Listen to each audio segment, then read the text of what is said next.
Hello friends, कैसे आप सब लोग। तो फ्रेंड्स, आज होने वाली आपकी मैथ्स की पेडागोजी की महामैराथन क्लास। देखिए, जो आपका सीटेट का एग्जाम होने वाला है, जो आपके दिसंबर से लेके आपका जनवरी तक चलेंगे। तो जो उसमें आपकी मैथ्स आती है, ये आती है आपकी 30 नंबर की। 30 में से 15 नंबर में तो आपके आते हैं पेडागोजी के क्वेश्चन आंसर, और बाकी के 15 नंबर में आते हैं आपके न्यूमेरिकल। ठीक। तो जो 15 नंबर के पेडागोजी के क्वेश्चन आंसर आते हैं, इनसे रिलेटेड जो जो महत्वपूर्ण कंसेप्ट है, वो आज की महामैराथन क्लास में मैंने लिए हुए हैं। इनको करने के बाद जब आप लोग प्रीवियस ईयर के क्वेश्चन आंसर सोल्व करोगे, इनफैक्ट अपने एग्जाम में जब आप लोग जाओगे पेपर देने, तो देखना कितनी चीज आपको वहां पर देखने को मिलेगी और बड़ा बेनिफिट मिलने वाला है इस वाली मैराथन क्लास से आपको। ठीक। तो आज आपकी पेडागोजी की महामैराथन क्लास आपकी होने वाली है। इसके बाद आपकी जो न्यूमेरिकल वाली होती है 15 नंबर की, उसको भी मैं करा दूंगा। तो आप लोग जो नए लोग आए, वो चैनल को सब्सक्राइब कर लेना, और आज की वीडियो को बिना कहे आप लोग लाइक एंड शेयर जितना हो सके कर दीजिए, ताकि मुझे भी एक मोटिवेशन मिलता रहे। ठीक। देखिए, अगर मैं आपके एग्जाम की बात करूं, सीटेट के एग्जाम की, तो मैंने आपकी सीडीपी पूरी कंप्लीट करा चुका हूं इसको एक महामैराथन क्लास में। लगभग 5 घंटे की क्लास मैंने वो दी थी, उसको जाकर आप लोग देख लेना। पूरी सीडीपी मैंने उसके अंदर आपको कवर कराई हुई है, और एक्स्ट्रा सीडीपी आपको पढ़ने की बिल्कुल भी जरूरत नहीं पड़ेगी। बस आप लोग जितना हो सके क्वेश्चन आंसर प्रैक्टिस करना मेरे वाले सॉफ्टवेयर पर। ठीक। उसके अलावा ईवीएस की मैराथन क्लास मैंने आप लोगों को दी हुई है, जिसके अंदर मैंने एनसीईआरटी का कंटेंट आप लोगों के लिए डाला हुआ है। उसको आप लोग देख लेना अच्छे तरीके से। उसके बाद सिर्फ क्वेश्चन आंसर आप लोग प्रैक्टिस करना, क्योंकि ये पेपर इस बार आपका ऑनलाइन होने वाला है। सेम उसी तरीके से जो आपकी मैथ्स की पेडागोजी होती है, इसकी मैं मैराथन क्लास आज मैं आपको दे दूंगा। आपकी पेडागोजी आज आपकी करा दूंगा मैं खत्म। देन उसके बाद आपकी न्यूमेरिकल की आएगी, और कल आएगी आपकी एक जो प्योर पेडागोजी होती है, जो सभी एग्जाम में पूछी जाती है और सभी सब्जेक्ट में पूछी जाती है। देखिए, मैथ्स पेडागोजी अलग होती है, लेकिन जो अलग सब्जेक्ट की पेडागोजी होती है वो लगभग कॉमन होती है। ठीक है, इसमें भी बहुत चीजें कॉमन होती है वैसे तो, लेकिन इसको मैंने अलग से बनाया हुआ है। देन उसके बाद हिंदी की आएगी, इंग्लिश आएगी, संस्कृत आएगी, सोशल साइंस आएगी, और फिर साइंस आएगी। तो इन सभी की मैराथन क्लास मैं आपको देने वाला हूं। ये सारी मैराथन क्लास आपको मिलते रहिए, इसलिए आप लोग चैनल को सब्सक्राइब कर लेना। बहुत से बच्चे बोलते हैं सर नोटिफिकेशन नहीं आता, पता ही नहीं चलता क्लास का। तो जब तक चैनल सब्सक्राइब नहीं करोगे, बेल आइकन पर प्रेस नहीं करोगे, आपको नोटिफिकेशन नहीं मिलेगा। ठीक है, तो ये आप लोग कर लेना। तो चलिए फ्रेंड्स, एक नई एनर्जी के साथ, एक नई मोटिवेशन के साथ आज की महामैराथन क्लास को करते हैं स्टार्ट। उसके अलावा ये मेरा व्हाट्सअप नंबर दिया हुआ है, जिन बच्चों ने अभी तक सीटेट के नोट्स नहीं लिए, इस पर मैसेज करके आप लोग ले सकते हो। मैराथन क्लास देखना प्लस इन नोट्स को पढ़ लेना, आपका सीटेट का एग्जाम पास हो जाएगा। आपको कोई नहीं रोक सकता पास होने से। ठीक है, बस मेहनत करते जाना, दो चीजें आप लोगों को करनी है। तो चलिए फ्रेंड्स, आज की वीडियो के अंदर मैं महामैराथन क्लास को स्टार्ट करता हूं। और देखिए, ये वाला सॉफ्टवेयर जिन बच्चों ने अभी तक जाके इसके ऊपर रजिस्ट्रेशन नहीं किया, कर लेना, क्योंकि जो आपका सीटेट का पेपर है इस बार आपका कंप्यूटर पर होगा, ऑनलाइन आपका पेपर होने वाला है। तो आपको ऑनलाइन टेस्ट किस तरीके से देना है, किस तरीके से पेपर देना है, इसकी जितना हो सके प्रैक्टिस करना। मैंने आपको बताया था, आप लोग गूगल पर जाकर सर्च करना sachinacademy.com, ये यहां पर लिखा भी हुआ है sachinacademy.com करना। वहां पर आपको ये मेरा इस तरीके से देखने को मिल जाएगा वेबसाइट। इस पर आप लोग मॉक टेस्ट पर ओके करके रजिस्ट्रेशन करके, जो भी एक छोटी सी फीस है उसको पे करके, और इस पर प्रैक्टिस करिए जितना हो सके। जिन बच्चों ने ऑलरेडी इसके ऊपर प्रैक्टिस कर रहे हैं, वो आप लोग बता भी देंगे वो कि कितना बढ़िया एक्सपीरियंस उनको मिल रहा है। और ऑनलाइन पेपर से इससे बढ़िया प्लेटफॉर्म कुछ नहीं होगा प्रैक्टिस करने का। ठीक है, और बहुत से क्वेश्चन, बहुत सी चीजें आपको एग्जाम में यही से देखने को मिल जाएगी, जो ये प्रैक्टिस आपको प्रैक्टिस के लिए मैंने सॉफ्टवेयर बना हुआ है। ठीक है, चलिए फ्रेंड्स, अब मैं करता हूं महामैराथन क्लास की स्टार्टिंग। ठीक, इसकी स्टार्टिंग कर लेता हूं। हाँ जी, सॉफ्टवेयर के ऊपर जरूर करना है, क्योंकि बिना ऑनलाइन प्रैक्टिस किए आप लोगों को पता ही कैसे चलेगा कि किस तरीके से पेपर देना है, क्या चीज गलत है, किस तरीके से टाइम चलता है। ठीक है, कैसे सॉल्यूशन करना है। तो ऑनलाइन प्रैक्टिस तो बहुत जरूरी है इस बार, क्योंकि पेपर आपका ऑनलाइन है। देखिए फ्रेंड्स, आज की मैराथन क्लास में मैंने क्या किया हुआ है, पहले मैंने जो जो इंपॉर्टेंट टाइप है, जो आपके पेपर में पूछी जाती है और लगभग हर बार देखने को मिल जाती है, उन टाइप को लिया हुआ है कि कौन सी टाइप पूछी जाती है। देन उसके बाद उससे रिलेटेड क्वेश्चन आंसर आप लोगों के लिए लिए हुए हैं। टाइप में आपको बता दूंगा, और इतना मैं भरोसा आज की वीडियो के अंदर आपको देता हूं, क्वेश्चन का आंसर आप लोग खुद निकालोगे। अगर आपको बिल्कुल मैथ्स भी नहीं आती ना, तो आज की वीडियो देखने के बाद आप लोग आंसर खुद निकालोगे, इतना मैं कॉन्फिडेंस के साथ बोल सकता हूं। ठीक है, देखिए पहले मैं आपकी टाइप शुरू कराता हूं। जो पहली टाइप होती है, उसमें आपने देखा होगा आपके पूछे जाते हैं एक्जियम और आपके कंजेक्चर वगैरह क्या होते हैं, इनके ऊपर मैं करता हूं एक एक करके अब डिस्कशन। ठीक, देखिए शुरुआत करता हूं एक्जियम से। क्या होते हैं एक्जियम? कि एक ऐसी स्टेटमेंट जिसको सच माना जाता है बिना किसी प्रूफ के। जैसे अगर हम बोल दे 2 + 2 कितने होते हैं? 4, तो हमने बोल दिया, हम सभी को पता है 2 + 2 4 होते हैं। क्या वाकई में 4 होते हैं? हो भी सकते हैं, नहीं भी हो सकते, लेकिन इस स्टेटमेंट को सच मान लिया बिना किसी प्रूफ के, तो ये होता है आपका एक्जियम होता है। अब जैसे एक बच्चे का मेरे पास कमेंट आया था कि सर जहां पे मैं रहती हूं, जहां पर मेरा एरिया है, वहां पर सभी लोग आपकी ही यूट्यूब वीडियो देखते हैं, ठीक है, आपके ही यूट्यूब वीडियो देखते हैं। मैंने उसकी बात को सच मान लिया, उसकी स्टेटमेंट को क्या मान लिया, सच मान लिया, बिना किसी प्रूफ के। अब मैं उसके वहां पर गांव में देखने थोड़ी जाऊंगा कौन कौन मेरी वीडियो को देखता है। तो ये होता है आपका एक्जियम, कि जब किसी स्टेटमेंट को सच मान लेते हैं बिना किसी प्रूफ के, ठीक। सेकंड नंबर पर होता है आपका कंजेक्चर। अब देखिए कंजेक्चर क्या होता है। कंजेक्चर होता है कि एक ऐसी स्टेटमेंट जिसको सच साबित करने के लिए प्रूफ की जरूरत होती है। अब देखो मुझे सच साबित करने के लिए प्रूफ की जरूरत होगी, तो जैसे उस लड़की ने कहा सर आपकी ही वीडियो सब देखते हैं मेरे गांव में, तो मैं उस गांव में जाऊंगा, वहां जो जो वीडियो देखता है उनसे पूछूंगा भाई तू मेरी देखता है वीडियो या किसी और की भी देखता है, ठीक है। तो किसी ऐसी स्टेटमेंट को सच साबित करने के लिए जब प्रूफ की जरूरत होती है वो होता है आपका कंजेक्चर होता है। देखिए कंजेक्चर सही भी हो सकता है, ये भी आपका महत्वपूर्ण है, और कंजेक्चर गलत भी हो सकते हैं। भाई जब मैं उसके गांव में जाकर देखूंगा कि भाई मेरी वीडियो देख रहे हो या नहीं देख रहे हो, तो उस लड़की की बात सही भी हो सकती है कि सब मेरी वीडियो देखते हो, और उसकी बात गलत भी हो सकती है, क्या पता कोई भी ना देखता हो, दोनों ही तरीके से हो सकता है ना। तो ये होता है आपका कंजेक्चर, ठीक। देन उसके बाद तीसरे नंबर पर होता है आपका थ्योरम। थ्योरम क्या होती है, जब कंजेक्चर को साबित कर दिया जाता है तो वह थ्योरम कहलाता है, ठीक है। जो कंजेक्चर होता है मैंने आपको बताया, जब इसको साबित कर दिया जाता है तो आपका थ्योरम कहलाता है। तीन चीजें मैंने आपको बता दी। अब देखिए, अब मैं इससे रिलेटेड आपको एक क्वेश्चन दूंगा। अब इस क्वेश्चन का आंसर आप लोगों को खुद देना है। देखिए क्वेश्चन मैंने आप लोगों के सामने स्क्रीन पर दे दिया, आंसर आप लोग अब खुद दोगे। कि यहां पर हमको स्टेटमेंट को पढ़ना है। क्या स्टेटमेंट है कि जो एक्जियम होते हैं, ठीक है, या अभिग्रहित जिसको हिंदी में कहा जाता है, वो क्या होते हैं, विशेष प्रमेय होता है। पहला तो ऑप्शन ये है। दूसरा इसके अंदर है जो ये वाला गलत आ गया, एक सेकंड रुकिए आप लोग, एक सेकंड बस, मुझे एक सेकंड दीजिए। ये आंसर वाली आ गई है शायद, नहीं आंसर वाली नहीं आई, ठीक है। ये गलती से पहले आंसर पर इसका लग गया सही, ये टाइपिंग वाले की वजह से कुछ गलती हो गई होगी। देखिए जो एक्जियम होती है वो प्रस्ताव है जिन्हें मान लिया जाता है। एक नंबर मेरी तरफ से आप लोग ले लो, ठीक है। एक्जियम क्या होते हैं, प्रस्ताव होते हैं जिन्हें मान लिया जाता है। मैंने कहा ना एक्जियम एक ऐसा स्टेटमेंट होता है जिसको बिना किसी प्रूफ के सच मान लिया जाता है, ठीक है। जैसे मैंने सच मान लिया कि भाई मेरी वीडियो सब लोग देखते होंगे, तो आंसर क्या हो जाएगा, आंसर पहला ही आपका सही हो जाएगा। एक्जियम स्पेशल थ्योरम होती है, बिल्कुल नहीं। एक्जियम डेफिनेशन होती है, बिल्कुल नहीं। एक्जियम क्या होती है, व्हेन प्रूव्ड बिकम थ्योरम्स, वो एक्जियम होती है, नहीं। मैंने आपको क्या बताया था, एक्जियम को सिद्ध करने पर वह प्रमेय बन जाता है, नहीं, कंजेक्चर को सिद्ध करने पर बन जाता है। किसको, कंजेक्चर को सिद्ध करने पर वो क्या बन जाता है, थ्योरम बन जाता है। तो देखिए ये थ्योरी आपको समझ में आ गई। मैंने आपको एक्जियम बताया, मैंने आपको कंजेक्चर बताया, और मैंने आपको थ्योरम बता दिया। इससे आपका क्वेश्चन निकल कर आ गया, और टाइपिंग वाले ने ये आंसर आप लोगों के लिए सही लगाया हुआ है, तो आपके लिए 1 नंबर बोनस का मिलेगा। तो आप लोग फ्रेंड समझ गए एक्जियम क्या होता है, कंजेक्चर क्या होता है, और थ्योरम क्या होती है, ठीक है। चलिए अब देखते हैं दूसरी टाइप को। दूसरी टाइप क्या दी हुई है, दूसरी टाइप में आज हम लोग पढ़ेंगे सिमेट्री और रिफ्लेक्शन के बारे में, और सिमेट्री लाइन के बारे में हम लोग पढ़ेंगे, जो सीटेट के एग्जाम में बहुत पूछा जाता है, ठीक है। अब देखिए इसके बारे में हम पढ़ते हैं क्या होता है सिमेट्री। अब मैं बात बताता हूं आपको सिमेट्री की। सिमेट्री क्या होता है, जब किसी चीज को या किसी वस्तु को सेम बराबर भाग में काटते हैं तो उसको कहा जाता है सिमेट्री कहा जाता है, ठीक है। ये क्या होती है, आपकी सिमेट्री होती है। जैसे मान लीजिए मैंने कुछ भी वर्ड लिख दिया, मान लीजिए मैंने लिख दिया एक्स, एक मैंने वर्ड लिख दिया एक्स, तो इसको सेम बराबर भागों में जो काटेगी ये लाइन, ये जो लाइन होती है ये होती है आपकी सिमेट्री लाइन। ये कौन सी होती है, ये होती है आपकी सिमेट्री लाइन। तो देखिए एक्स को काट दिया मैंने बीच में से, इस तरह से भी मैं एक्स को काट सकता हूं। तो मैंने क्या काम करा, किसी वस्तु को या किसी चीज को सेम बराबर भागों में मैंने काट दिया, ये होती है सममिति, जिसको सिमेट्री कहा जाता है। अब आपके एग्जाम में देखे क्वेश्चन पूछा गया था सिमेट्री से संबंधित कि सिमेट्री का यूज किस पर होता है, तो सिमेट्री का यूज होता है डॉट पेपर पर, सिमेट्री का यूज होता है। अब क्या होगा सर डॉट पेपर क्या होता है, तो देखिए डॉट पेपर के बारे में अब मैं आपको बताता हूं।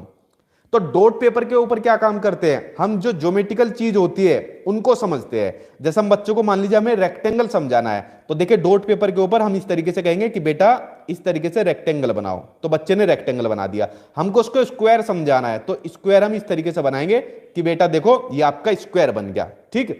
ये आपकी क्या होती है, जो ज्योमेट्रिकल कंसेप्ट होते हैं उनको सिखाने के लिए डॉट पेपर का यूज होता है। इसके साथ आप लोग इस पर अल्फाबेट भी सिखा सकते हो। मान लीजिए किसी बच्चे को ए बनाना सिखाना है, तो ए इस तरीके से बन जाएगा, ठीक है। बी बनाना है तो बी भी बन सकता है। तो आप लोग समझ गए डॉट पेपर का यूज किस लिए होता है। तो जो सिमेट्री का भी जो यूज होगा ना वो डॉट पेपर पर ही यूज हो सकता है, वरना सिमेट्री का यूज और किसी के ऊपर नहीं हो सकता। जैसे मैंने आपको बताया था कि जैसे x, तो मैंने लिख दिया x, ये मैंने इसके ऊपर x बना दिया, तो ये मैंने काट दिया बीच से, इधर से भी काट दिया, तो ये क्या हो गई, ये हमारी सिमेट्री होगी, सममिति होगी, जो किसी वस्तु को सेम दो बराबर भागों में काटती है। ठीक, जैसे मान लीजिए मैंने इसके ऊपर रेक्टेंगल बनाया, ये मैंने बना दिया रेक्टेंगल, तो इसको बीच में से काट देगी, ये होगी सिमेट्री होगी। आप लोग समझ गए सिमेट्री के बारे में। और सिमेट्री का यूज सिर्फ डॉट पेपर पर ही होता है, जो आपके एग्जाम में चीजें पूछी जाती है। उसके अलावा जो सिमेट्री होती है वो ऑब्जेक्ट को, यानी कोई भी चीज होती है उसको वर्टिकल और हॉरिजेंटल पार्ट में डिवाइड करती है। जैसे जस्ट मैंने आपको अभी बताया, जैसे मान लीजिए मैं इसके ऊपर स्क्वायर बना देता हूं या रेक्टेंगल कुछ भी बना लो, तो इसको हॉरिजेंटल और वर्टिकल में काट देते हैं। ये मैंने हॉरिजेंटल और वर्टिकल दोनों के अंदर काट दिया। जैसे मैंने एक्स बनाया था, तो देखिए एक्स के अंदर हॉरिजॉन्टल से भी कट गया और वर्टिकल भी कट गया, दोनों में कट गया, तो ये होती है आपकी सिमेट्री होती है। तो फ्रेंड्स आप लोग समझिए सिमेट्री के बारे में जो मैं कहना चाह रहा हूं। उसके बाद जो होता है, जो सिमेट्री होती है वो प्रोपोर्शनल एनालिसिस, प्रोपोर्शनल रीजनिंग को एनकरेज करती है, इसको बढ़ावा देती है। अब क्या होगा सर, ये प्रोपोर्शनल रीजनिंग या अनुपातिक विवेचना होती क्या है?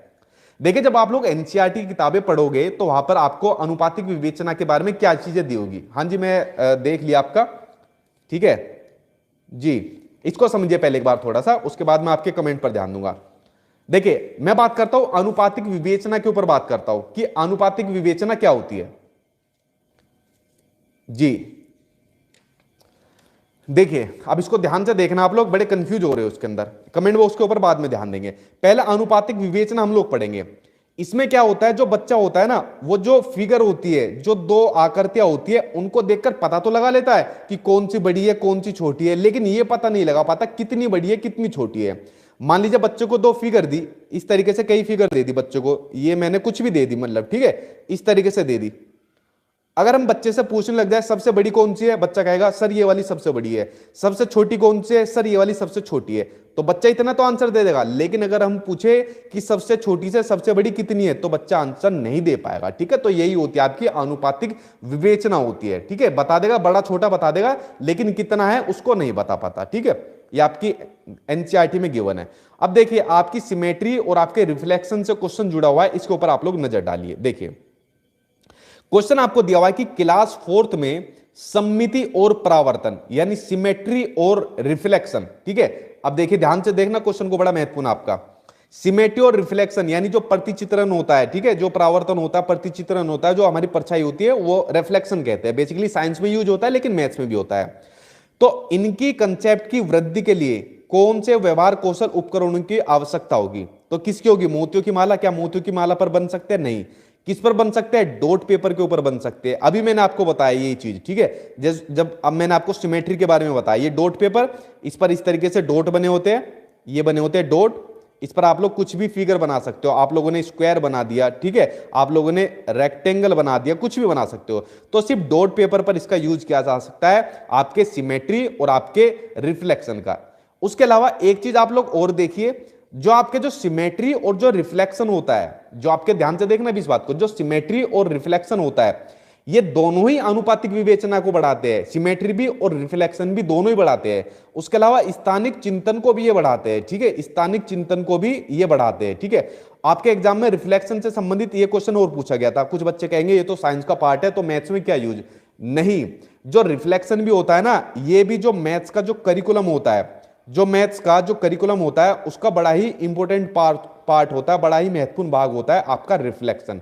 ठीक, एग्जाम में ये चीज पूछी गई थी, तो मैंने आपको बता दी। आइयो फ्रेंड्स, आप इस चीज को समझे होंगे, कोई डाउट आपके मन में नहीं बचा होगा। सिमेट्री मैंने बता दिया, सिमेट्री लाइन आपको बता दी, और रिफ्लेक्शन के बारे में मैंने आपको बता दिया। ठीक, चलिए बढ़ जाते हैं अब आपके अगली टाइप के ऊपर। अगली टाइप आपको क्या दी हुई है? अगली टाइप आपको दी हुई है, आपने देखा होगा आपके एग्जाम के अंदर क्वेश्चन पूछे जाते हैं, हाफ वाले, 1/3 वाले, 1/4 वाले, इनसे जुड़े कंसेप्ट वाले क्वेश्चन आपको पूछे जाते हैं। बेसिकली जो आपके क्वेश्चन पूछे जाते हैं, वो पूछे जाते हैं आपके पमेला लीबेक थ्योरी के नाम से। ठीक है, पमेला लीबेक थ्योरी बेसिकली ब्रिटेन की रहने वाली मैथमेटिशियन थी। कहा कि ब्रिटेन की रहने वाली थी, तो इन्होंने एक थ्योरी दी थी जिसका नाम था ELSP थ्योरी। इस ELSP थ्योरी से आपके कंसेप्ट वाले क्वेश्चन सभी देखने को मिल जाएंगे। ठीक है, अब देखिए ELSP थ्योरी के बारे में क्या क्या इन्होंने लीबेक ने दिया था। तो ELSP के अंदर इन्होंने जो E होता है, इसका मतलब होता है एक्सपीरियंस, अनुभव। कि जैसा मान लीजिए कोई भी टीचर होगा, तो टीचर को कोई चीज बच्चे को स्कूल के अंदर क्लास में पढ़ानी है, तो सबसे पहले क्या काम करो, उसको एक्सपीरियंस करो मूर्त चीजों के साथ। मतलब एक्सपीरियंस, पहले बच्चों को मूर्त चीजें दिखाओ, ठीक है, कॉन्क्रीट चीजें उसको दिखाओ, मूर्त चीजें यानी कॉन्क्रीट चीजें बच्चों को दिखाओ। तो बच्चे का एक्सपीरियंस करो कॉन्क्रीट चीजों के साथ कि बेटा आज हम तुमको प्लस के बारे में बताना है, तो क्या काम करो, पेन ले लो, पेन, एक पेन आपने ले लिया, दूसरे हाथ में दूसरा पेन ले लिया, तो मूर्त चीज होगी, पहला काम कर दिया आपने। देन उसके बाद दूसरे नंबर पर होती है L4 लैंग्वेज, कि मतलब ऐसी लैंग्वेज का यूज करो जिससे बच्चा उसको समझ सके कि बेटा देखो एक पेन ये हो गया, एक पेन ये हो गया, और एक पेन को अगर हम मिला देंगे तो दो पेन हो जाते हैं। इस तरीके से बड़ी इजी लैंग्वेज आपको बोलनी है, या फिर आप लोग कह सकते हो मदर टंग का यूज भी आप लोग कर सकते हो। ठीक, अब देखिए आपने उसको समझा दिया, समझाने के बाद तीसरे नंबर पर आप लोग पिक्चर का यूज करो, जो पेन से जो जोड़ने वाली चीजें होती है उनकी पिक्चर का यूज करो। और फोर्थ नंबर पर जो आप लोग पढ़ा रहे हो, जैसे एडिशन पढ़ा रहे हो, जोड़ पढ़ा रहे हो, तो एडिशन का सिंबल आप लोग उस बच्चे को दिखाओ, ठीक है, या चाहे आपने ब्लैक बोर्ड पर लिख दो। तो आप लोग समझ गए, जो पेमिला लीबेक थ्योरी है उसके अंदर जो आपकी ELSP थ्योरी दी थी, उसके अंदर आप लोगों को बता दिया पहले बच्चों को कॉन्क्रीट चीजों के माध्यम से उसको बताओ, एक्सपीरियंस दो। देन उसके बाद ऐसी लैंग्वेज का इस्तेमाल करो जिसमें बच्चा सीख सके, तीसरे पर उसको पिक्चर दिखाओ, और फोर्थ पर उसको सिंबल के थ्रू बताओ। ठीक, अब देखिए ये वही चीज आपको लिखी हुई है कि सबसे पहले बच्चों को कॉन्क्रीट चीजें दिखाई, फिर उसके बारे में बताया, फिर उसको डेमोन्स्ट्रेट करा यानी कि उसको पिक्चर दिखाई, और चौथे नंबर पर उसको सिंबल यानी साइन बता दिया। अब इससे रिलेटेड क्वेश्चन मैं आपको बताता हूं, इसको आप लोग देखना, आप लोग इसका आंसर खुद निकाल दोगे। ठीक, देखिए क्वेश्चन आपको दिया हुआ है कि क्लास थर्ड के स्टूडेंट को आधे की संकल्पना किसकी, हाफ की, कभी हाफ आ जाता है, 1/3 आ जाता है, 1/4 आ जाता है, तो आधे की संकल्पना का इंट्रोडक्शन देने के लिए एक टीचर ने निम्नलिखित एक्टिविटीज की योजना बनाता है। अब क्या योजना बनाई थी, कौन सी थी, जो मैंने आपको बताई थ्योरी का नाम जिसका, उसका था आपका EL, आगे बताओ EL के बाद बताओ कमेंट बॉक्स के अंदर, कभी भूल गए हो अभी तक ELPS, ठीक है, ELPS। सबसे पहले बच्चे को क्या काम करो, एक्सपीरियंस दो, लेकिन हमें ऑप्शन पढ़ना है। चित्र दिखाता है टीचर जिसमें आधा प्रदर्शित हो, चित्र दिखाता है नहीं पिक्चर, तो पिक्चर तो यार तीसरे नंबर पर है, इसके आगे लिख दो थर्ड नंबर। ठीक, आधे का चिन्ह दिखाता है यानी सिंबल दिखाता है, तो सिंबल चौथे नंबर पर है, इसको लिख दो फोर्थ। बहुत सारे मूर्त पदार्थों को आधे में विभाजित करता है यानी कॉन्क्रीट चीज दिखाता है, ये तो पहली चीज थी, कॉन्क्रीट चीजें दिखानी, ठीक है, तो इसको कर दो फर्स्ट। और फोर्थ बचा है कहानी या शब्दों के प्रयोग से आधा प्रदर्शित करना है यानी लैंग्वेज का यूज करना है, तो ये दूसरे नंबर पर थी।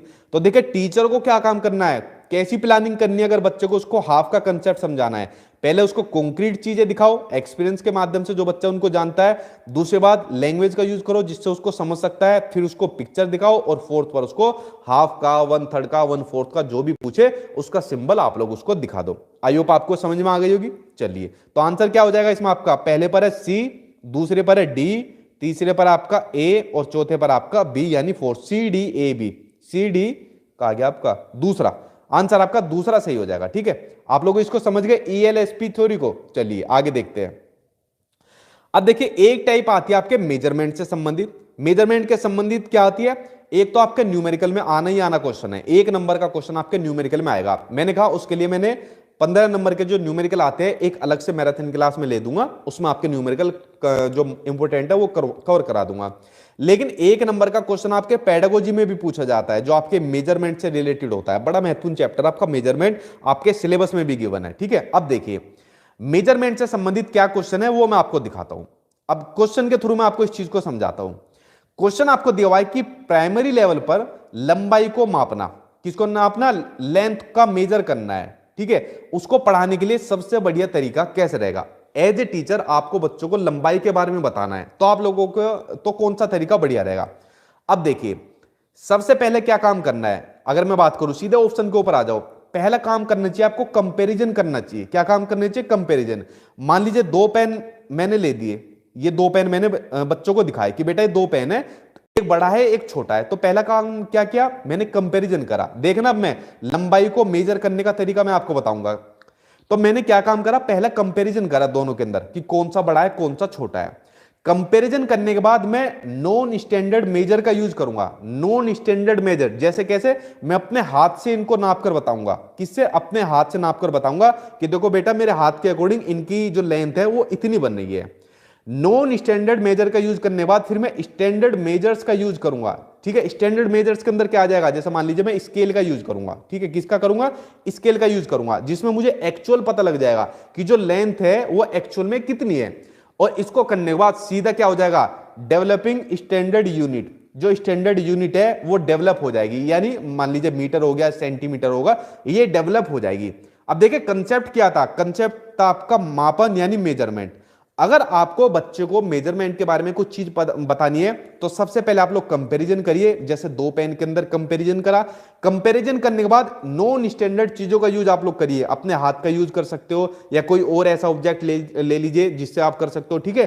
फिर स्टैंडर्ड मेजर का यूज करिए, स्केल का यूज कर दिया जैसे, और बाद में आपकी स्टैंडर्ड यूनिट निकल कर आ जाएगी जो भी लेंथ से संबंधित आपकी होती है। तो फ्रेंड्स आप लोग समझ गए मेजरमेंट करने का तरीका आपको कैसा होता है, ठीक है। चलिए बढ़ते अब आपके अगले क्वेश्चन की ओर।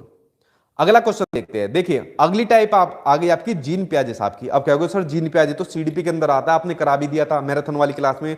जीन पियाजे साहब सीडीपी के साथ साथ आपके मैथ्स में भी आते हैं, ठीक है, इसलिए इतने महत्वपूर्ण है। और जिन बच्चों ने सीडीपी क्लास नहीं देखी है, याद से देख लेना, 5 घंटे की मेरी मेहनत है, पूरी कवर कराई हुई है मैंने, ठीक है। सीडीपी पढ़ने की जरूरत नहीं पड़ेगी। उसके बाद आपको यूट्यूब पर सर्च मार लिया करो, कोई भी आपको मैराथन क्लास देखनी, सीटेट सीडीपी मैराथन क्लास, लेकिन साथ में मेरा नाम लिखते जरूर जाया करो, ठीक है, तभी आपको मिलेगी, सचिन लिख दिया करो।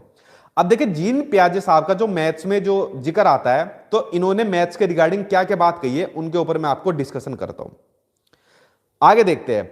जीन पियाजे ने कहा था, इन्होंने बेसिकली कंजर्वेशन के बारे में बताया था। तो पियाजे साहब ने कहा था, देखिए कंजर्वेशन से संबंधित, कि बच्चा सबसे पहले नंबर का कंजर्वेशन करता है। किसका कंजर्वेशन करता है, नंबर का। जैसा मान लीजिए 1 1 2 3 4 5, ये काउंटिंग, पहले हम लोग स्कूल के अंदर काउंटिंग सीखी थी, तो इनका कंजर्वेशन करता है। नंबर के बाद बच्चा दूसरे नंबर पर लेंथ यानी लंबाई का कंजर्वेशन करता है। लेंथ के बाद फिर बच्चा वेट का कंजर्वेशन करता है, एंड में वो क्या काम करता है, वॉल्यूम का कंजर्वेशन करता है, ठीक है। तो क्या निकल कर आया, NLWV। जीन पियाजे के अकॉर्डिंग पहले नंबर का करेगा, फिर लेंथ का करेगा, फिर वेट का करेगा, फिर वॉल्यूम का करेगा। आप लोग यहां तक समझे। अब देखिए इससे रिलेटेड मैं क्वेश्चन आपको बताता हूं, उसके ऊपर डिस्कशन करते हैं। प्रोपोर्शनल रीजनिंग का कंसेप्ट इन्होंने दिया। वीडियो के जस्ट शुरुआत में मैंने आपको प्रोपोर्शनल रीजनिंग बता दी थी, ठीक है, इसको देख लेना जो बच्चे अभी जुड़े हैं। अब देखिए क्वेश्चन मैं आपको बताता हूं। क्वेश्चन आपको दिया हुआ है कि पियाजे के अकॉर्डिंग माप यानी मेजरमेंट, ठीक है, मेजरमेंट में विभिन्न भौतिक राशियों के संरक्षण यानी कंजर्वेशन की योग्यता के विषय में सही स्टेटमेंट को पहचानिए। देखिए पहचानते हैं, इसका सीधा सा लिख देते हैं, वही शॉर्ट फॉर्म में लिख देता हूं, यहां लिख दो NLWV। इसके अकॉर्डिंग करना है कि बच्चा पहले नंबर सीखता है, नंबर का कंजर्वेशन करता है, फिर लेंथ का करता है, फिर वेट का करता है, और फिर वॉल्यूम का करता है। देखिए पहला ऑप्शन पड़ता है कि लंबाई में संरक्षण की समझ, ठीक है, संख्याओं के संरक्षण से पहले आती है। बिल्कुल गलत। लंबाई में संरक्षण की समझ, ठीक है, संख्याओं के संरक्षण के पहले आती है, संख्याओं की पहले आती है, देन उसके बाद में आती है, ठीक है। भार यानी जो वेट होता है, तो वेट की समझ आयतन के बाद आती है, वेट की समझ आयतन से पहले आती है, वॉल्यूम से पहले आती है, तो ये भी आपका गलत हो गया। आगे देखते हैं। नहीं नहीं नहीं, दूसरा ऑप्शन देखना, वेट के संरक्षण की समझ आयतन के संरक्षण से पहले आते हैं। बिल्कुल सही, वेट की तो पहले आ जाती है ना, और उसके बाद वॉल्यूम की आती है। तो दूसरा ऑप्शन आपका सही हो गया, ठीक है। क्या हो गया, दूसरा ऑप्शन सही हो गया, मैं थोड़ा कंफ्यूज हो गया था। तो आप लोगों ने देखा जीन पियाजे के NLWV के अकॉर्डिंग आप लोग आंसर दे सकते हो। पहले बच्चा नंबर का कंजर्वेशन करता है, फिर लेंथ का, फिर वेट का, फिर वॉल्यूम का। तो दूसरा ऑप्शन इसके अकॉर्डिंग आपका सही हो जाएगा, ठीक। चलिए आगे देखते हैं, अगला ऑप्शन देखते हैं। अगला ऑप्शन कौन सा दिया हुआ है, देखिए जीन पियाजे साहब फिर से आ गए, इसको तो आप लोग बिल्कुल सही कर दोगे, ये तो आपके सीडीपी से जुड़ा हुआ आ गया, ठीक। क्वेश्चन आपको दिया हुआ है, देखो टाइपिंग वाले ने मेरा नाम लिख दिया सचिन। सचिन क्लास 5th में पढ़ता है, ठीक है भाई। आगे वह विभिन्न प्रकार के त्रिभुजों, जो ट्रायंगल होते हैं, उनको अलग अलग कैटेगरी के कैटेगराइज करता है, ठीक है। लेकिन ट्रायंगल में 3 एंगल का योग 180 डिग्री होता है। इसके एब्स्ट्रैक्ट जो प्रमाण होता है, अमूर्त प्रमाण होता है, उसको समझने में उसे कठिनाई होती है। तो पियाजे के सिद्धांत के अकॉर्डिंग जो सचिन है वो किस स्टेज पर है, प्री ऑपरेशनल, कॉन्क्रीट, फॉर्मल, या फिर सेंसरी मोटर स्टेज के अंदर? बताओ, इसका तो आंसर आप लोग खुद बता सकते हो, ठीक है। देखिए फ्रेंड्स, जीन पियाजे ने 4 स्टेजेस बताई थी। पहली सेंसरी बताई थी, फिर प्री ऑपरेशनल बताई थी, फिर कॉन्क्रीट बताई थी, फिर फॉर्मल बताई थी। तो देखो जो सचिन है वो क्या काम कर रहा है, अब जो ट्राइंगल होता है उसका 180 डिग्री का एंगल होता है, ये तो उसको पता है, ठीक है, इसका योग 180 डिग्री होता है। लेकिन ये जो एब्स्ट्रैक्ट कॉन्टैक्ट होता है कि भाई 180 डिग्री क्यों होता है, इसका उसको नहीं पता। तो आपने सीधा देखा अमूर्त आ गया, क्या आ गया, अमूर्त आ गया, यानी एब्स्ट्रैक्ट आ गया। तो कौन सी अवस्था हो जाएगी, अमूर्त के अलावा औपचारिक आपकी अवस्था हो जाएगी। आप लोग समझ गए इस बात को, नहीं नहीं वो मूर्त हो जाएगी, सॉरी, अमूर्त परिणाम को समझने में कठिनाई होती है, ठीक है, ध्यान से देखना, मैं ही इसके अंदर हो गया। देखिए अमूर्त परिमाण को समझने में उसे कठिनाई होती है, इसका मतलब वो मूर्त स्टेज पर है।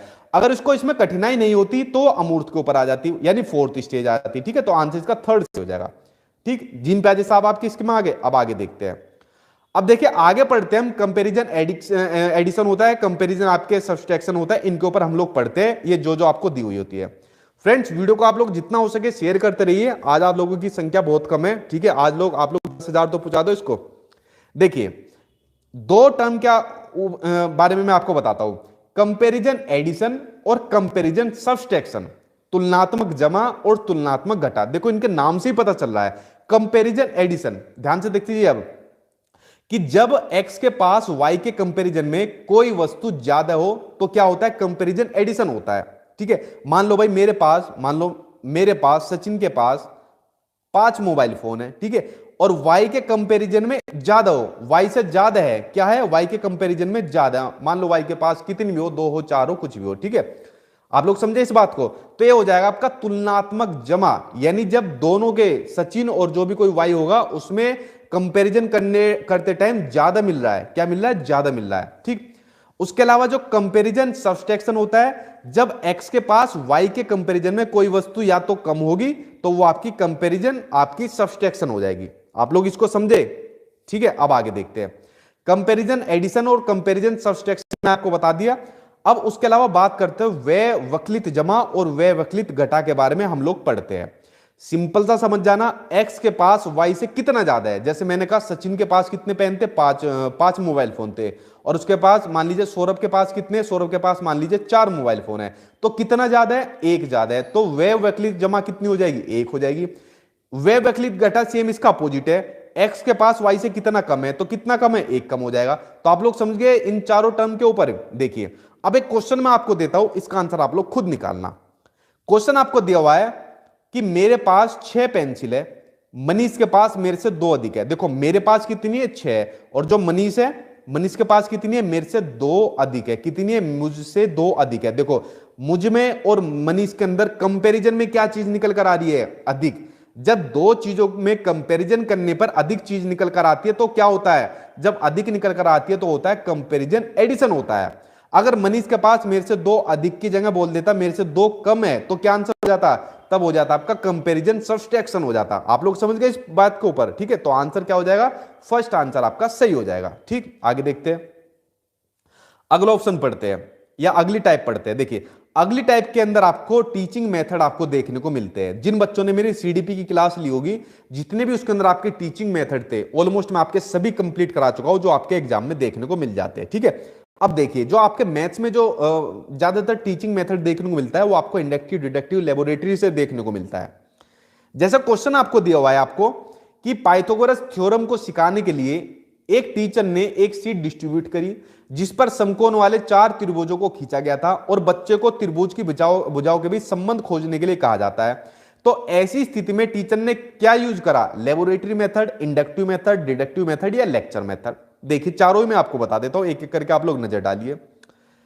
अगर मैं बात करूं इसके ऑप्शन के अकॉर्डिंग बात करूं, पहले मैं बात करता हूं इंडक्टिव मेथड, आगमन विधि की बात करता हूं। तो इंडक्टिव मेथड में मैंने आपको बताया था, इंडक्टिव मेथड में पहले बच्चों को हम एग्जाम्पल देते हैं। क्या देते हैं हम, पहले बच्चों को एग्जाम्पल देते हैं और एग्जाम्पल के बाद बच्चों को रूल की तरफ यानी नियमों की ओर लेकर हम जाते हैं। जैसे यहां पर भी ये काम हो रहा है, जो टीचर होता है पाइथागोरस थ्योरम उसको सिखानी है, लेकिन उससे पहले क्या काम कर दिया उसने, बच्चों को त्रिभुज की भुजाओं के बीच संबंध खोजने के लिए कह दिया, ठीक है। तो क्या काम कर रहा है वो, पहले एग्जाम्पल के थ्रू चीजें समझा रहा है और उसके बाद उसको रूल तक ले जा रहा है। तो आंसर क्या हो जाएगा, इंडक्टिव मेथड हो जाएगा। अगर कोई भी टीचर बच्चों को पहले रूल बताए, नियम बताए और फिर एग्जाम्पल ले जाए तो आपका डिडक्टिव हो जाएगा। इसमें आपका अपोजिट हो जाएगा, उल्टा हो जाएगा, ठीक है। लेबोरेटरी मेथड आपका साइंस के अंदर ज्यादा यूज होता है इस वाले मेथड का। लेक्चर मेथड व्याख्यान विधि प्राइमरी लेवल पर, अगर आपके पेपर में कहीं भी दिखे देखते गलत कर देना, बाकी मैं देख लूंगा आपका सारा काम, ठीक है। ये आपकी अपर प्राइमरी क्लास के लिए ज्यादा यूज होती है, एक नेगेटिव टैग वर्ड के अंदर आप लोग इसको ले सकते हो, ठीक है। और फ्रेंड्स उसके अलावा जितने भी आपके टीचिंग मेथड है, चाहे आपका एनालिसिस मेथड हुआ, सिंथेसिस मेथड हुआ, प्रॉब्लम सॉल्विंग मेथड हुआ, इनको आप लोग देख सकते हो, सारे सीडीपी के अंदर मैंने एक एक करके डाले हुए, ठीक है। तो मेथड से संबंधित चीज मैंने आपको बताई। अब आगे देखते हैं, अब बात करते हैं हम टाइप अगली की, जिसमें आपके अधिगम विकार यानी कि जो लर्निंग डिसेबिलिटी होती है। जो लर्निंग डिसेबिलिटी जो होती है, देखिए 1 नंबर का क्वेश्चन तो आपके सीटेट के एग्जाम में आना ही आना है। अब वो ये पता नहीं वो सीडीपी में पूछ ले, ईवीएस में पूछ ले, मैथ्स में पूछ ले, किसी भी सब्जेक्ट में आपसे पूछ सकता है, लेकिन 1 नंबर का क्वेश्चन आपसे पूछा जाएगा। जितने भी लर्निंग डिसेबिलिटीज है उनके ऊपर मैं आपको डिटेल में बता चुका हूं। अब देखिए इससे संबंधित क्वेश्चन आपका मैथ्स में क्या आएगा। क्वेश्चन आपको मैथ्स में दिया हुआ है कि if a learner is having problem with numbers, कि यदि कोई स्टूडेंट संख्याओं और परिकलन में समस्या हो रही है उसको, तो उसमें असमर्थता हो सकती है, किसकी वजह से हो सकती है? डिस्ग्राफिया, डिस्कैल्कुलिया, विजुअल स्पेशियल या फिर डिसलेक्सिया। बताओ, इतना सिंपल सा क्वेश्चन है, इसको तो आप लोग अच्छी तरीके से उड़ा दोगे, ठीक है। हाँ जी, हाँ बिल्कुल सही आपका। देखिए इसके अंदर आपका आंसर क्या हो जाएगा? सेकंड आंसर आपका सही हो जाएगा, डिस्कैल्कुलिया। कैलकुलिया के अंदर क्या साउंड आ गई? कैलकुलेटर की। मैंने आपको ट्रिक बताई थी, और कैलकुलेटर के ऊपर हम क्या काम करते हैं? ठीक है, कैलकुलेशन का काम करते हैं। तो मैथ से संबंधित, मैथ से रिलेटेड जो भी प्रॉब्लम आ जाए, बस मैथ्स आपको दिखना चाहिए, तो समझ जाना आपका डिस्कैल्कुलिया आपका वो लर्निंग डिसेबिलिटी होगी। आंसर आप लोगों का सेकंड से हो जाएगा। उस तरीके से जो आपका डिस्ग्राफिया होता है, तो डिस्ग्राफिया के अंदर क्या आ रहा है? ग्राफ। और ग्राफ पर हम लोग क्या काम करते हैं? ग्राफ पर हम लिखते हैं। तो लिखने से संबंधित जितने भी विकार हो जाएंगे वो आपके डिस्ग्राफिया आ जाएंगे। जैसे मान लीजिए बच्चा 100 को वाज लिख देता है, उल्टा लिख देता है, बी को डी लिख देता है, तो आपका डिस्ग्राफिया हो जाएगा। डिसलेक्सिया आपका हो जाएगा पढ़ने से संबंधित विकार, रीडिंग से संबंधित विकार, यानी पढ़ने से संबंधित जितने भी विकार हो जाएंगे वो आपके डिसलेक्सिया के अंदर आ जाएंगे। मान लीजिए बच्चा सा को वाज उल्टा पढ़ता है, या उसके पढ़ने में जो फ्लुएंसी होती है, फ्लुएंटली नहीं पढ़ पाता, बच्चों को एक स्पीड से नहीं पढ़ पाता, ठीक है, ये आपका डिसलेक्सिया हो जाएगा। आप लोग इसको समझ गए। इसके अलावा एक मैंने बताया था आपको डिस्प्रेक्सिया, एक बताया था आपको डिस्प्रेक्सिया, जो आपका शारीरिक कौशलों से संबंधित विकार होता है, बच्चा माइंड मसल कॉन्टेक्ट नहीं बना पाता। एक बनाया था आपको डिस्मोर्फिया, बताया था डिस्मोर्फिया, ठीक है। मोर मुर्गा वाली ट्रिक मैंने आपको बताई थी, जब बच्चा जो फिजिकल बनावट होती है, शारीरिक बनावट होती है, उसके अंदर कंफ्यूज हो जाता है। डिस्मोर्फिया, मोर आ गया तो मोर और मुर्गा की फिजिकल के अंदर कंफ्यूज हो जाता है, यार कौन सा मोर है कौन सा मुर्गा है, ठीक है। एक आपको डिस्फेजिया बताया था, जो आपका भाषा से संबंधित विकार हो जाएगा, बच्चा अपने विचारों को अव्यक्त नहीं कर पाता, डिस्फेजिया बताया था। एक आपको डिस्थीमिया बताया था, जो आपका तनाव का होता है, ठीक है। जैसा आप लोग तनाव ले रहे हो, सर सीटेट का एग्जाम कैसे पास होगा, ठीक है, कैसे अपना स्कोर लाओगे, तो सीटेट का पेपर तो आपका पास हो जाएगा, नो डाउट, इतना तो मैं आपको भरोसा दिलाता हूं। फेल तो ना होने दूंगा मैं किसी को, ठीक है, इतना तो कॉन्फिडेंस मुझे ऊपर है। बस आप लोग पढ़ते जाना, जो जो चीज आपको कराता जा रहा हो, ठीक है। अगली टाइप पढ़ते हैं। अगली टाइप में हम पढ़ेंगे नेचर ऑफ मैथमेटिक्स, यानी गणित की प्रकृति के बारे में हम लोगों को पढ़ना है। देखिए क्या क्या चीज हमको दी हुई है नेचर ऑफ मैथमेटिक्स के अंदर, आप लोग ध्यान से इसको देखते जाइए। एक एक लाइन बड़ी महत्वपूर्ण है इसके अंदर, इसको कोई स्किप मत करना। देखिए जो मैथ्स का जो नेचर होता है, जो गणित की प्रकृति होती है, वो तार्किक होती है। बड़ी महत्वपूर्ण लाइन आपकी, अगर मैं बात करूं ना, जहां जहां पर मैथ्स की पेडागोजी पूछी जाती है, सबसे महत्वपूर्ण लाइन आपकी यही होती है कि भाई मैथ्स आपका क्या होता है? लॉजिकल होता है, लॉजिकल थिंकिंग को बढ़ाता है, तार्किक चिंतन को बढ़ाता है। अगर मैं आपसे कहूंगा बताओ भाई 2 + 2 कितने होते हैं, तो आप लोग क्या काम करोगे? लॉजिकल थिंकिंग करना स्टार्ट कर दोगे आप लोग। तो मैथ्स का जो नेचर होता है वो तार्किक होता है, लॉजिकल होता है। यहां तक आप लोग समझे। उसके अलावा अगला पॉइंट आपको दिया हुआ है कि जो मैथ्स होता है वो स्थान, ठीक है, वो स्थान, वो संख्याओं, जो नंबर होते हैं, मापन यानी मेजरमेंट, क्वांटिटी, और उसके अलावा दिशा यानी डायरेक्शन, दिशा मतलब जिसमें बच्चों को त्रिकोणमिति के बारे में पढ़ाते हैं, ठीक है, त्रिकोणमिति, ठीक है, ये आप लोग समझ गए। स्थान मैंने आपको बता दिया, जैसे मान लीजिए बच्चों को शेप के बारे में पढ़ाते हैं, स्थान के बारे में, बच्चों को शेप के बारे में, आकृतियों के बारे में हम लोग पढ़ाते हैं, रेक्टेंगल, स्क्वायर वगैरह। तो इन सभी का साइंस कहा जाता है मैथ्स को, ठीक, यहां तक आप लोग समझे, कोई डाउट आपको? उसके अलावा आगे अगर मैं अपनी तरफ से और पॉइंट आपको बताऊं जो आपके एग्जाम में पूछे गए हैं, जो मैथ्स होता है इसको विज्ञान यानी इसको साइंस की एक क्रमबद्ध, इसको आप लोग लिख सकते हो, इसको साइंस के क्रमबद्ध यानी एक सीक्वेंस में एक संगठित, ठीक है, एक संगठित और एक यथार्थ शाखा कहा गया है। यथार्थ मतलब, यथार्थ का मतलब होता है रियल, रियल शाखा कहा गया है, ठीक है, रियल शाखा कहा गया है। यथार्थ मतलब ऐसे समझना, जैसे मान लीजिए मैंने कहा 2+2 कितने होते हैं, तो जितने भी इंडिया के अंदर होंगे वो 4 बताएंगे। अब आप लोग यूएसए के अंदर पूछ लो 2+2 कितने होते हैं, वहां भी 4 बताओगे। मतलब रियल है, जो एक चीज जहां पर है वही सेम चीज मैथ्स के संबंधित दूसरी चीज भी वैसे ही होगी, कोई चेंज नहीं मिलेगा, इसलिए इसको यथार्थ यानी रियल शाखा कहा गया है। उसके अलावा एक बड़ा ही वेरी वेरी इंपॉर्टेंट पॉइंट है, इसके ऊपर आप लोग नजर डाल लेना। जो मैथ्स होता है उसको विज्ञान की अमूर्त शाखा कहा गया है, उसको जो साइंस होता है, विज्ञान होता है, उसकी एब्स्ट्रैक्ट फॉर्म इसको कहा गया है। कौन सा?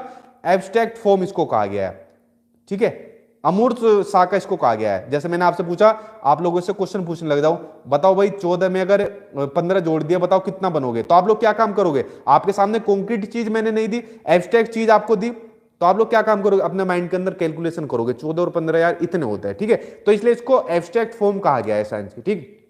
आप लोग समझे? तो देखिए फ्रेंड्स, जो मैथ्स का जो नेचर था वो सभी मैंने आपको बता दिया, ठीक है। अब आगे देखते हैं क्वेश्चन। सर हिंदी में बोला करो। देखो जो हिंदी है मैथ्स और जो इंग्लिश है, मैं दोनों के अंदर ही बोल रहा हूं। हिंदी के अंदर बहुत से वर्ड ऐसे होते हैं बच्चा कंफ्यूज हो जाता है, और इंग्लिश के अंदर भी ऐसे होते हैं, तो आपको दोनों ही समझना जरूरी है। अब एक बात आप लोग मेरी तरफ से सुनिए, जब सीटेट आप लोग पास कर दोगे और जब आगे केवीएस की वैकेंसी निकलेगी, तो केवीएस की वैकेंसी के लिए पहले आपको रिटर्न एग्जाम क्वालिफाई करना है, जैसे तैसे रिटर्न एग्जाम क्वालिफाई कर गए, देन उसके बाद आपका इंटरव्यू होगा। क्या होगा? आपका इंटरव्यू होगा। जब इंटरव्यू में जो सामने पैनल होगा, जो सामने ये 4 लोग बैठा देते हैं, जब आपसे क्वेश्चन पूछेंगे ना, वो आपसे हिंदी में भी पूछ सकते हैं, इंग्लिश में भी पूछ सकते हैं। तो जितनी भी टर्म होती है उनको आपको हिंदी इंग्लिश दोनों में ही पता होना चाहिए। आप पैनल से कह सकते हो सर नहीं मुझसे तो हिंदी में पूछो, या कहोगे नहीं सर मुझसे इंग्लिश में पूछोगे, आपके नंबर काट लेगा। नंबर काट लेगा तो जॉब से आप लोग बहुत दूर हो जाओगे। ये प्लानिंग जो मैं आपको पढ़ाता हूं ना, ये खाली पेपर सीटेट वगैरह पास कराने के लिए नहीं पढ़ाता, आगे तक के लिए आपको पढ़ाता हूं, ठीक है। तो आपको इस तरीके से करना है अगर आपको जॉब लेनी है, सिंसियर आप लोग हैं, ठीक है। आगे देखते हैं, क्वेश्चन आपको दिया हुआ है, जो मैथ्स होता है गणित, मात्रा और स्थान का विज्ञान है। शुरुआत में मैंने बता दिया, क्वांटिटी और जो स्पेस है उसके साइंस है, जिससे हमारे माइंड में तर्क करने की आदत स्थापित होती है। तो निम्नलिखित में से कौन सा गणित की प्रकृति का समर्थन करता है? देखो कितना सिंपल क्वेश्चन बन गया, जो चीज मैंने आपको बताई। मैथ्स क्या है? मैथ्स लॉजिकल है, मैथ्स तार्किक है। मैथ्स के अंदर क्या होता है? मैथ्स क्वांटिटी, स्पेस, ठीक है, इनकी साइंस है, इनका विज्ञान है। आप लोग समझ गए? क्वेश्चन का आंसर पहले ही देख कर निकल गया, आंसर आपका फर्स्ट सही हो जाएगा, ठीक है। चलिए बढ़ते अब आपकी अगली टाइप के ऊपर। देखिए अगली टाइप की अगर मैं बात करूं आपके सीटेट के एग्जाम की, जो आपका पेपर आपको पास कराएगा, तो पास कराएगा आपका एनसीएफ। कौन कराएगा? एनसीएफ, नेशनल करिकुलम फ्रेमवर्क 2005, ये आपको पास कराएगा। अब एक काम करना आप लोग, कल कितनी तारीख है भाई? 9 तारीख है ना। कल 9 तारीख को कल ठीक 6 बजे मैं एक महामैराथन क्लास लेने वाला हूं, ठीक है। महामैराथन क्लास लेने वाला हूं। इस महामैराथन क्लास में आप लोगों के लिए जितनी भी आपके सीटेट के एग्जाम में पेडागोजी पूछी जाती है, जो पेडागोजी आपको पूछी जाती है सीटेट के एग्जाम में, उस एक महामैराथन क्लास में कल मैं आपको सारी कंप्लीट करा दूंगा। उसमें डिटेल में आपको एनसीएफ बताऊंगा, उसके अलावा पॉजिटिव नेगेटिव टैग वर्ड बताऊंगा, और किस तरीके से पेडागोजी को सोल्व किया जाता है सीटेट के एग्जाम में। जो लास्ट टाइम सीटेट का एग्जाम हुआ था, बच्चों ने उसी तरीके से इंप्लीमेंट किया था, और पेडागोजी में कुछ ही क्वेश्चन थे जो आपके लगभग 70 नंबर की पूछी जाती है, जिसमें गलत थे, वरना ऑलमोस्ट सभी कर आए थे। तो कल आप लोग ठीक 6 बजे आप लोग आ जाना मेरे यूट्यूब चैनल पर। कल मैं आपकी महामैराथन क्लास कराऊंगा, पेडागोजी की एक क्लास में खत्म करा दूंगा पूरी, ठीक है। देखिए अब मैं पढ़ता हूं एनसीएफ के बारे में। सिर्फ एनसीएफ के 5 रूल आप लोग पढ़ लीजिए, 5 सिद्धांत आप लोग पढ़ लीजिए। वो कौन कौन से हैं? कि जो नॉलेज होती है, जो ज्ञान होता है, उसको स्कूल के बाहरी जीवन से जोड़ा जाए। मतलब बच्चों को जो आप लोग नॉलेज दे रहे हो, उसको बच्चे के रियल एक्टिविटी से या उसके रियल लाइफ से, उसके वास्तविक जीवन से जोड़कर आप लोग पढ़ाओ, ठीक। पढ़ाई को रटंत प्रणाली से मुक्त किया जाए, यानी बच्चों को रोट लर्निंग ना कराई जाए, ठीक है। बच्चों को रोट लर्निंग ना कराई जाए। ये इन सब के 5 बड़े महत्वपूर्ण सिद्धांत हैं, ये आपको हेल्प करते हैं बहुत ज्यादा। आगे 3 सिद्धांत आपको दिया हुआ है। जो करिकुलम होता है, जो पाठ्यचर्या होता है, वो पाठ्य पुस्तक केंद्रित ना हो। वो कैसी होनी चाहिए? वो होनी चाहिए बाल केंद्रित होनी चाहिए। कैसी होनी चाहिए? बाल केंद्रित, यानी चाइल्ड सेंटर्ड होनी चाहिए। और जो स्कूल में जो शिक्षा दी जा रही है, एजुकेशन दी जा रही है, उसको अलग अलग एक्टिविटीज, अलग अलग गतिविधियों के माध्यम से जोड़कर पढ़ाई जाना चाहिए, ये इन सब कहता है। और राष्ट्रीय मूल्यों के प्रति आस्थावान विद्यार्थी तैयार किए जा सके। तो बड़ा महत्वपूर्ण आपका एनसीएफ हर सब्जेक्ट में आपको देखने को मिलेगा, ठीक है। कल की महामैराथन क्लास में पेडागोजी में खत्म करा दूंगा पूरी की पूरी, ठीक। अब देखिए क्वेश्चन आपका मैथ्स में इससे संबंधित क्या देखने को मिला, वो मैं आपको बताता हूं। क्वेश्चन आ गया कि एनसीएफ 2005 मानता है कि मैथ्स में सोचने व तर्क का एक निश्चित तरीका होता है। नीचे दिए गए कथनों में से वह कथन चुनिए जो उपरोक्त सिद्धांत का पालन नहीं करता। ध्यान से पढ़ना, क्वेश्चन पालन नहीं करता। इसके अंदर बड़े क्वेश्चन बच्चे फंसते हैं नेगेटिव वाले के अंदर। देखो, उसे पढ़ाने की विधि पालन करता है, ठीक है। उसके अलावा जो आंकिक प्रश्नों का हल करने के लिए विद्यार्थियों को निर्धारित सूत्र बनाना। देखो, जहां पर भी आपको बच्चों को रोट लर्निंग की बात आ जाएगी, फॉर्मूला की बात आ जाएगी, रटने की बात आ जाएगी, मेमोराइज करने की बात आ जाएगी, स्मरण करने की बात आ जाएगी, समझ जाना आपका नेगेटिव है। इस बात को ना तो एनसीईआरटी कहता है और ना ही एज ए टीचर आपको इसका आंसर देना है, ठीक है। क्या होना चाहिए उसके लिए? टेक्स्ट बुक में अलग अलग सामग्रियों के लिखने का तरीका होना चाहिए, अलग अलग एक्टिविटीज, क्रियाकलाप होना चाहिए, ठीक है। ये इस बात को कहता है हमारा एनसीईआरटी 2005। तो आंसर क्या हो जाएगा? सेकंड आंसर आपका सही हो जाएगा। हम बच्चों को फॉर्मूले वगैरह या चीजों को रटाकर नहीं सिखा सकते, ठीक। अगला क्वेश्चन पढ़ते हैं। नेक्स्ट क्वेश्चन आपको दिया हुआ है इसी से जुड़ा हुआ। एनसीईआरटी 2005 की अनुशंसा के according, as per the recommendation of NCERT 2005, primary school mathematics curriculum should, कि जो प्राइमरी स्कूल का जो मैथमेटिक्स का जो करिकुलम है, जो पाठ्यचर्या है, जो पाठ्यक्रम है, वो कैसा होना चाहिए? देखते कैसा होना चाहिए। स्टूडेंट को परगामी गणित के लिए तैयार करने वाला होना चाहिए। मैंने क्या बताया था, ये आपके नेगेटिव होता है। जहां पर भी उसको व्यावसायिक शिक्षा की बात होनी चाहिए, व्यावसायिक शिक्षा की देने की बात होनी चाहिए, उसको टेक्निकल चीजें बताने की बात होनी चाहिए, परगामी गणित के लिए पढ़ाने की बात होनी चाहिए, उसको ग्रेड की बात होनी चाहिए या उसको नंबर के लिए बात होनी चाहिए। ये सभी आपके नेगेटिव वर्ड होते हैं जिनको एनसीईआरटी बिल्कुल ही मना करता है। तो आपका नेगेटिव है, ऐसा तो होना नहीं चाहिए। अगला है आपका, स्टूडेंट को डेली के एक्सपीरियंस, डेली के अनुभव से संबंधित कार्य होने चाहिए। देखो, एनसीईआरटी के जो 5 रूल मैंने बताया उसके अंदर आपका ये वाला दिया हुआ है कि बच्चों को आप जो भी चीज पढ़ा रहे हो उसको डेली के एक्सपीरियंस से रिलेट करके आप लोग पढ़ाओ। जैसे मान लीजिए आप क्लासरूम के अंदर कोई भी चैप्टर पढ़ा रहे हो तो उसको उसके डेली जीवन से जोड़कर आप लोग पढ़ाइए, ठीक है। इस बात को एनसीईआरटी कहता है। आंसर आपका सेकंड सही हो जाएगा। आगे देखते हैं। हाँ जी, नोट्स के अंदर वो सारे दिए हुए आपको, ठीक। नोट्स के उनको तो रट देना बिल्कुल अच्छी तरीके से आप लोग, ठीक है। नोट्स को आप लोग, ठीक। पूरे जो पिछला सीटेट का एग्जाम हुआ था ना, अकेले नोट्स से 100+ के क्वेश्चन बन गए थे आपके एग्जाम में, आप लोग सोच सकते हो। और मैराथन और नोट्स को पढ़ना आपका काम हो जाएगा। देखिए, अगली टाइप आ गई जो मैथ्स की लैंग्वेज होती है। मैथ्स की जो लैंग्वेज होती है और जो वोकैब होती है, इसके बारे में हम पढ़ते हैं। कुछ बड़े महत्वपूर्ण शब्द देखने को मिलते हैं आपकी मैथ्स की पेडागोजी के अंदर। वो कौन कौन से, उनके ऊपर हम लोग पढ़ते हैं एक एक करके। इसका आंसर देखना आप लोग खुद निकालोगे। पहले मैं बताता हूं न्यूमरल। न्यूमरल क्या होता है? न्यूमरल बेसिकली एक नाम है। क्या है न्यूमरल? न्यूमरल बेसिकली एक नाम है। ध्यान से सुनते जाना, एक ही समझ में आ जाएगा आपको। न्यूमरल एक नाम है जो किसी सिंबल या किसी नंबर को रिप्रेजेंट करता है, ठीक है। जैसा मान लीजिए मैंने कुछ भी नंबर लिख दिया, मैंने लिख दिया 55, मैंने नंबर लिख दिया, ठीक है। अब 55 मैंने लिख दिया तो 5 क्या है इसमें? ये वाला, ये 5 इसके अंदर डिजिट है। ये वाला 5 क्या है? ये भी इसके अंदर डिजिट है, ठीक है। कुछ भी आप लोग लिख सकते हो। और ये पूरा क्या है? ये पूरा का पूरा आपका न्यूमरल है, ठीक है। तो न्यूमरल क्या है? एक नाम है जो किसी सिंबल को, किसी नंबर को रिप्रेजेंट करता है। अब देखें नंबर कौन कौन से होते हैं और न्यूमरल कौन से होते हैं, उनके ऊपर एक बार आप लोग नजर डालिए। एक होते हैं हिंदू अरेबिक न्यूमरल्स, जो हमारे वाले, हमारे खुद के इंडिया के होते हैं, जिसमें 0 से हम लोग शुरुआत करते हैं, 0 1 2 3 4 5 6 7 करके। ऐसे ही हमारे वाले हिंदू वाले होते हैं, ठीक। इनमें क्या होता है? इनमें प्लेस वैल्यू का कंसेप्ट होता है। लेकिन अगर मैं बात करूं रोमन नंबर की, रोमन नंबर पहले प्रचलित थे, आज की डेट के अंदर यूज होता है, लेकिन हमारे वाले से कम महत्वपूर्ण है, ठीक है। India is better than numeral number.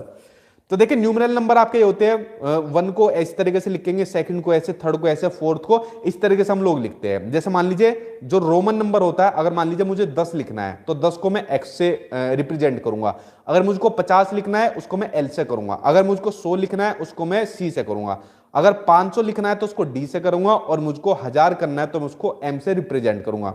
ये क्या होता है? ये हमारे रोमन नंबर होते हैं। अगर मैं आपसे क्वेश्चन पूछने लग जाऊं कि बताओ आप लोग 65 को रोमन नंबर में किस तरीके से लिखेंगे, बताओ कमेंट बॉक्स में कैसे लिखेंगे रोमन नंबर के अंदर 65 को, ठीक। तो हिंदू और रोमन के अंदर आपको मेजर डिफरेंस पता चला। एक तो 0 नहीं होती रोमन नंबर में, हमारे वाले में 0 होती है, ठीक है। 0 का आविष्कार हम लोगों ने किया था, मतलब इंडिया वालों ने किया था, ठीक है। और प्लेस वैल्यू का कंसेप्ट नहीं होता है रोमन नंबर में, हिंदू में होता है। यहां तक आप लोग समझे? आगे देखते हैं। अब बात करें अगर मैथ्स की लैंग्वेज की, तो मैथ्स की लैंग्वेज इजी होनी चाहिए, सरल होनी चाहिए और बोधपूर्ण होनी चाहिए, मतलब समझ में आनी चाहिए। अब जैसा आज मैं आपको मैथ्स पेडागोजी पढ़ा रहा हूं, आप लोग दिल से बताइए जितनी चीज आपको पढ़ा रहा हूं आपके समझ में आ रही है ना? बिल्कुल, क्योंकि मैं आपको ऐसी लैंग्वेज के थ्रू पढ़ा रहा हूं जिससे आप लोग बड़ी आसानी से समझ सको। वरना इसको मैं बड़ा मुश्किल भी बना सकता था, लेकिन वो टीचर ही क्या जो मुश्किल चीज को आसान ना बना सके, ठीक है। टीचर तो वही है ना जो आसानी से समझा सके। तो लैंग्वेज बोधपूर्ण होनी चाहिए, कंप्रेhension होनी चाहिए, अंडरस्टैंडिंग वाली होनी चाहिए। जो मैथ्स की जो लैंग्वेज होती है वो बच्चों के मानसिक स्तर के अनुरूप होनी चाहिए। मतलब ऐसा नहीं है, मान लीजिए आप लोगों का लेवल प्राइमरी लेवल का है और मैं आपको पढ़ा रहा हूं कॉलेज वाली पढ़ा रहा हूं, ठीक है, तो ऐसी नहीं होनी चाहिए, आपके लेवल के अकॉर्डिंग होनी चाहिए और उनके दैनिक जीवन से रिलेटेड होनी चाहिए जो लैंग्वेज में यूज करूंगा। ठीक है, मान लीजिए मुझे उसको प्लस पढ़ाना है तो मैं डेली चीजों से प्लस करके बता दूंगा, रिलेट करके बता दूंगा कि बेटा दुकान पर जाते हो तो बताओ ये चीज आपने कितने की खरीदी, इस तरीके से। ठीक, अब देखिए क्वेश्चन आपके लिए आ गया, आपके सामने स्क्रीन पर है, इसका आंसर आप लोग खुद निकाल दोगे। क्वेश्चन आपको दिया हुआ है कि which of the following statement is true regarding numeral और नंबर। देखो आ गया, न्यूमरल और नंबर के रिगार्डिंग कौन सा स्टेटमेंट सही है, अब आपको बताना है। देखते हैं कौन सा सही है। A numeral is a symbol use to represent number, बिल्कुल सही। मैंने जैसा आपको बताया, जो जैसे मैंने लिख दिया 55, तो इसके अंदर ये तो डिजिट डिजिट होते हैं, लेकिन ये क्या काम करता है, एक जो न्यूमरल होता है ना, एक सिंबल होता है जो रिप्रेजेंट करता है किसी नंबर को। तो भाई पहले वाला तो बिल्कुल सही है। Same number can be represented by different numerals, ये भी बिल्कुल सही है, यानी दोनों ही सही हो गए। आगे तो ऑप्शन ही नहीं दिए, इसका मतलब दोनों ही सही है। अब देखो दोनों इनके अंदर कौन सा सही है, एज करेक्ट, बीज करेक्ट, और तीसरा वाला इसके अंदर दोनों ही सही है। ठीक है, तो आंसर आपका थर्ड सही हो जाएगा। आप लोग यहां तक समझे, यहां तक कोई परेशानी आपको हुई? चलिए अगला देखते हैं न्यूमरल रोमन नंबर के बारे में, जो चीज मैंने आपको शुरू में ही बताई रोमन नंबर। देखिए रोमन नंबर का यूज आमतौर पर हिंदू अरबी अंकों जैसी संख्याओं के लेखन में क्यों नहीं किया जाता है? एक तो ये नहीं किया जाता भाई हमारा इंडिया नंबर 1 है, हमारी पद्धति जो है नंबर 1 है, ठीक है। दूसरा क्यों नहीं किया जाता, मैंने आपको बताया रोमन नंबर में जीरो नहीं होता। क्या नहीं होता? जीरो नहीं होता, और जीरो नहीं होता तो प्लेस वैल्यू वगैरह का कंसेप्ट इसके अंदर नहीं आएगा, इसलिए इसका यूज नहीं किया जाता रोमन नंबर का। ऑप्शन अगर आप लोग पढ़ोगे, आपके सामने स्क्रीन पर है, अगर आप लोग देखोगे ऑप्शन नंबर सेकंड, कि जो रोमन नंबर होते हैं, जो रोमन न्यूमरल होते हैं, वो do not employ place value, वो स्थानीय मान का नियोजन नहीं करते, और इसलिए इन अंकों का उपयोग करना, गणना करना मुश्किल होता है। आंसर आपका सेकंड सही हो जाएगा। ठीक, यहां तक कुछ समझ दिक्कत हुई आपको? चलिए अब बढ़ते हैं अगली टाइप के ऊपर। देखिए फ्रेंड्स, अगली टाइप आपके सामने आ गई। दो वर्ड आपको अपने एग्जाम में देखने को मिलते हैं, एग्रीगेशन और ऑगमेंटेशन। बड़े महत्वपूर्ण आपके एग्रीगेशन और ऑगमेंटेशन क्या होते हैं, इनके ऊपर मैं आपको एक एक करके बताता हूं डिस्कशन। देखिए अगर मैं बात करूं एग्रीगेशन और ऑगमेंटेशन के बारे में, सिंपल सा आप लोग समझिए। एग्रीगेशन जब हम दो चीजों को जोड़ते हैं, जैसे दो इक्वल जो समान चीज हमने जोड़ दी, तो उसको कहा जाता है एग्रीगेशन। मान लीजिए एक पेन मैंने यहां पर रख दिया, एक पेन यहां पर बच्चों को दिखाया, मैंने कहा बेटा कितने पेन होते हैं, 1 + 1 कितने पेन होते हैं? तो बच्चा कहेगा सर 4 पेन होते हैं। ठीक है, अगर मैं इसमें एक और पेन जोड़ दूं तो मैं कहूंगा बेटा अब कितने हो गए, वो कहेगा सर 3 पेन हो गए। ठीक है, तो एग्रीगेशन होता है जब हम दो चीजों को, समान चीजों को जोड़ देते हैं। ठीक है, एग्रीगेशन के अलावा एक होता है आपका ऑगमेंटेशन। ऑगमेंटेशन में क्या होता है कि जब हम एक चीज को बढ़ा देते हैं, किसी भी एक चीज को बढ़ा देते हैं, ध्यान से सुनना, एग्रीगेशन जो होता है उसके अंदर दो चीजों को जोड़ देते हैं, लेकिन ऑगमेंटेशन में सिर्फ एक चीज को बढ़ाया जाता है। जैसे अगर दूध के अंदर मैंने पानी मिला दिया तो दूध को मैंने बढ़ा दिया, इसकी क्वांटिटी बढ़ा दी, तो क्या हो जाएगा? ऑगमेंटेशन हो जाएगा।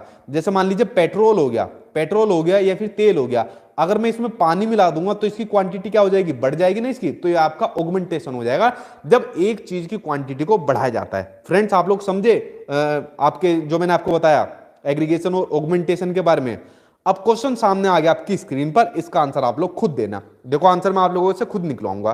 क्वेश्चन क्या दिया हुआ है कि क्लास सेकंड के टीचर ने जोड़, ठीक है, यानी एडिशन के निम्नलिखित शाब्दिक प्रश्नों को स्टूडेंट को सोल्व करने के लिए दिया। क्या दिया कि भाई एक टोकरी में 5 सेब है और उसमें 7 सेब और डाल दिए, बताओ कितने सेब हो गए? अब ये मत कहने लग जाना सर 12 हो गए। ठीक है, अब टोकरी में कितने सेब है, इस प्रकार का जो शाब्दिक प्रश्न है वो किससे रिलेटेड है वो आपको बताना है। ऑगमेंटेशन, सेग्रेशन, रिपीटेड एडिशन या फिर एग्रीगेशन, बताओ सही आंसर क्या होगा? इसका आंसर आप लोग खुद निकालो।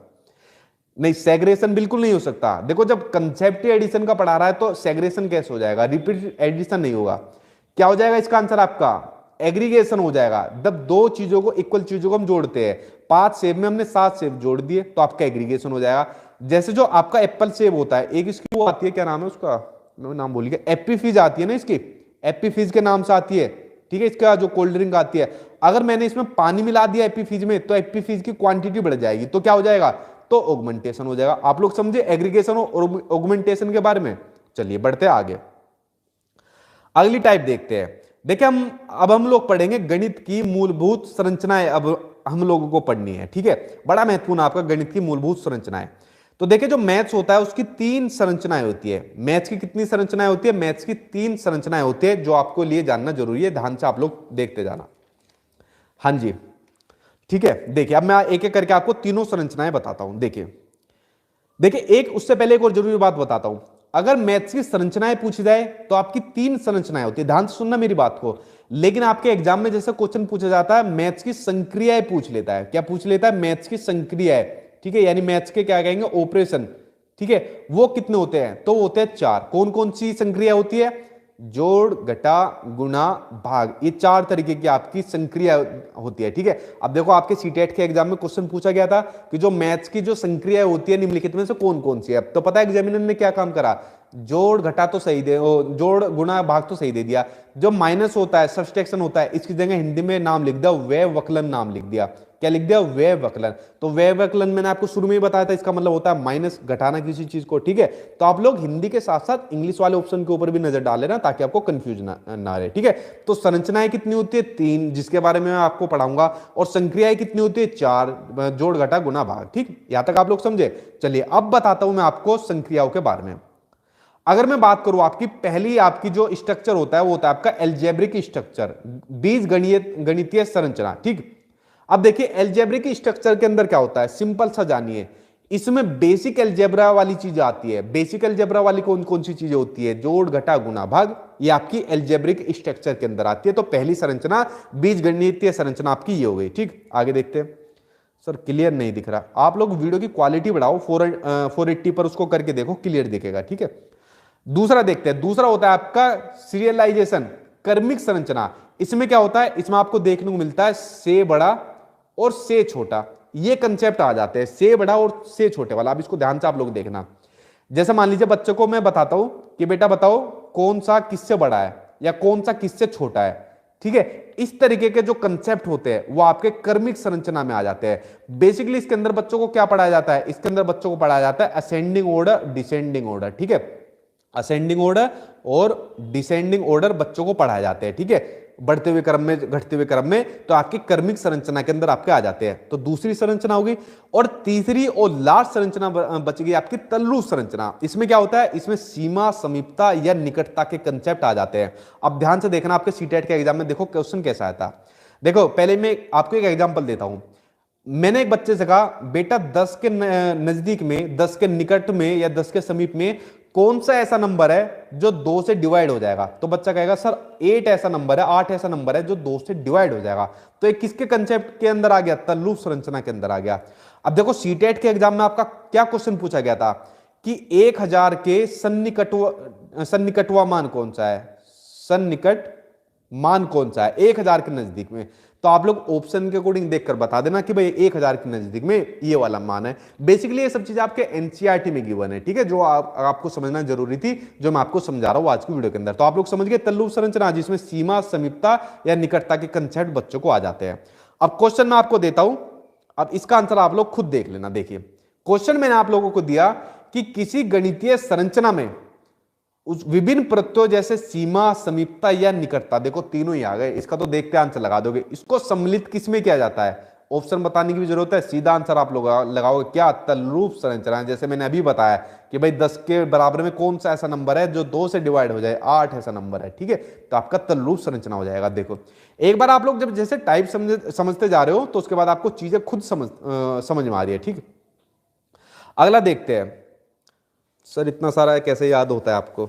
याद इसलिए होता है भाई, जॉब लेनी थी मुझको ठीक है, तो जॉब लेनी थी, दुनिया भर की चीजें पढ़नी थी, मैथ्स पढ़ा, सीडीपी पढ़ा, जीके पढ़ा, साइंस A to Z चीज पढ़ी, और इसको पढ़ने के बाद ही गवर्नमेंट जॉब मिली है। अगर आपको जॉब लेनी है ना तो सारी चीजें आपको पढ़नी पड़ेगी, ठीक है, उस आपके पास अपने आप ही याद होती चली जाएगी चीजें, ठीक। देखिए अगला क्वेश्चन आपको दिया हुआ है, इसका आंसर आप लोग खुद निकालो कि मैथ से भयभीत होने और उसमें असफल होने के लिए निम्नलिखित में से किसे एक कारण नहीं माना जा सकता, किसको एक रीजन नहीं माना जा सकता? अब आंसर दो आप लोग खुद। क्लासरूम के एक्सपीरियंस को ध्यान से देखते जाना, इस ऑप्शन को, क्लासरूम के एक्सपीरियंस को, इसको नहीं माना जा सकता है। भाई क्लासरूम का एक्सपीरियंस मैंने आपको कैसा बताया था, कैसा होना चाहिए? डेमोक्रेटिक होना चाहिए। कैसा होना चाहिए क्लासरूम का वातावरण? डेमोक्रेटिक, यानी लोकतांत्रिक या प्रजातांत्रिक होना चाहिए एक क्लासरूम का वातावरण, यानी सभी बच्चे इक्वल होने चाहिए, समान होने चाहिए, टीचर को पार्शलिटी नहीं करनी चाहिए बच्चों के अंदर, ठीक। तो डेमोक्रेटिक होना चाहिए।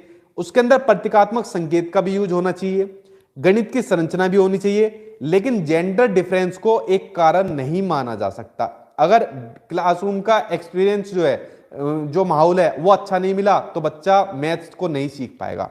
अगर सिंबल का यूज नहीं किया बच्चा मैथ्स को नहीं सीख पाएगा।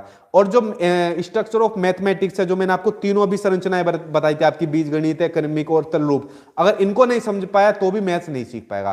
तो इनका कारण नहीं माना जा सकता, लेकिन ठीक है। तो आप लोग समझे इसको, आंसर आपका फोर्थ हो जाएगा, जेंडर डिफरेंसेस। अब मान लीजिए कोई लड़का है या कोई लड़की है, इससे मैथ्स के ऊपर कोई फर्क नहीं पड़ता, ठीक है। उसकी मेंटल एबिलिटी के ऊपर डिपेंड करता है, लड़का जल्दी सीख जाएगा, लड़की जल्दी सीख जाएगी, लड़की जल्दी लेट सीखेगी, लड़का सीख जाएगा, ठीक है। तो आंसर फोर्थ आपका सही हो जाएगा। आगे देखते हैं, अब पढ़ते हैं अगली टाइप के ऊपर। देखिए ये टाइप आपके सीडीपी में आती है, ईवीएस में आती है, मैथ्स में देखने को मिलती है। ये कौन सी टाइप है, अब इसको मैं आपको बताता हूं। हाँ जी, लेंगे आ जाएगा, ठीक है। देखिए ये है आपके ओपन एंडेड क्वेश्चन और आपके क्लोज एंडेड क्वेश्चन। अब इनको ऊपर देखते हैं, ओपन एंडेड क्वेश्चन और क्लोज एंडेड क्वेश्चन कौन से होते हैं। देखो सिंपल सा, आप लोग इसके अंदर एक ही चीज आपको याद रखनी है, एक सेकंड। अगर मैं बात करूं ओपन एंडेड क्वेश्चन की, किसकी बात करूं, ओपन एंडेड क्वेश्चन की, कि जिन क्वेश्चन के एक से ज्यादा आंसर होते हैं वो आपके ओपन एंडेड क्वेश्चन हो जाते हैं। जैसे अगर मैं कहूं कि भाई जॉब लगने के बाद आप क्या काम करोगे, क्या काम करोगे, सर सबसे पहले तो मैं घूमने जाऊंगा, सर सबसे पहले मैं अपनी फैमिली को अपनी सैलरी दूंगा, ठीक है, सर मैं तो अपना स्कूल में जाकर वहां का बिल्डिंग वगैरह देखूंगा, या मैं तो सर सबसे ज्यादा बच्चों को पूछूंगा, मिलूंगा। क्वेश्चन मैंने आपसे एक पूछा, आंसर कई सारे निकल कर आप लोगों की तरफ से आए, यानी क्रिएटिव थिंकिंग आपको देखने को मिली। बेसिकली इसके अंदर आपको क्रिएटिव थिंकिंग यानी रचनात्मकता देखने को मिलती है ओपन एंडेड क्वेश्चन के अंदर, ठीक। जैसे यहां पर पूछ लिया कि बताओ भाई आपके कि वो कौन से दो नंबर है जिनको जोड़ने पर 8 आएगा, तो 2 में 6 जोड़ने पर भी 8 आएगा, 7 में 1 जोड़ने पर भी 8 आ जाएगा। यानी जिन क्वेश्चन के एक से ज्यादा आंसर होते हैं वो आपके ओपन एंडेड क्वेश्चन होते हैं, और जिन क्वेश्चन का सिर्फ एक आंसर होता है वो आपके क्लोज एंडेड क्वेश्चन होते हैं, ठीक है। जैसे अगर मैंने पूछ दिया 5 में 3 जोड़ने पर कितना आएगा, 8 आ जाएगा। अगर मैं पूछूं भारत की राजधानी क्या है, तो भारत की राजधानी सिर्फ नई दिल्ली है, और कोई भी भारत की राजधानी नहीं है। आपका नाम क्या है जो वीडियो देख रहे हो, तो आपका नाम सिर्फ एक ही है, ठीक है। अगर इनके बारे में जानकारी पूछने लग जाऊं तो आपका ओपन एंडेड के अंदर आ जाएगा, क्योंकि वहां पर आपको क्रिएटिविटी देखने को मिलेगी, ठीक। आप लोग यहां तक समझे। अब इस क्वेश्चन का आप लोग खुद आंसर खुद निकालो, जो आपके सामने स्क्रीन पर आया हुआ है। अब देखिए इस क्वेश्चन का आंसर।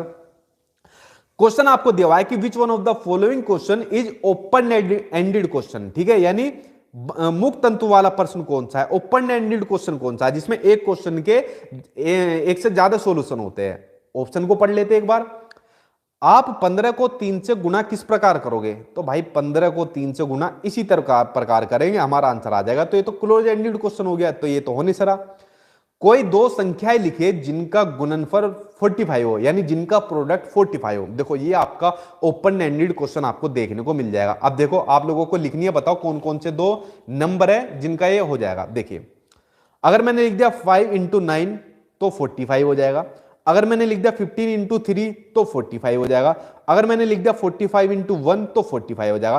क्वेश्चन एक, लेकिन आंसर कितने निकले, 3 आंसर निकले, ठीक है। आप लोग समझे इस बात को, तो ये आपका ओपन एंडेड क्वेश्चन निकल कर आ जाएगा। आप लोग समझ गए क्लोज एंडेड और ओपन एंडेड के बारे में। आगे देखते हैं। सर साइंस का मैराथन क्लास इसके बाद लगाना। देखो इसके बाद कल तो आपकी पेडागोजी की मैराथन क्लास होगी, ठीक है। कल आपकी पेडागोजी की महामैराथन क्लास होगी।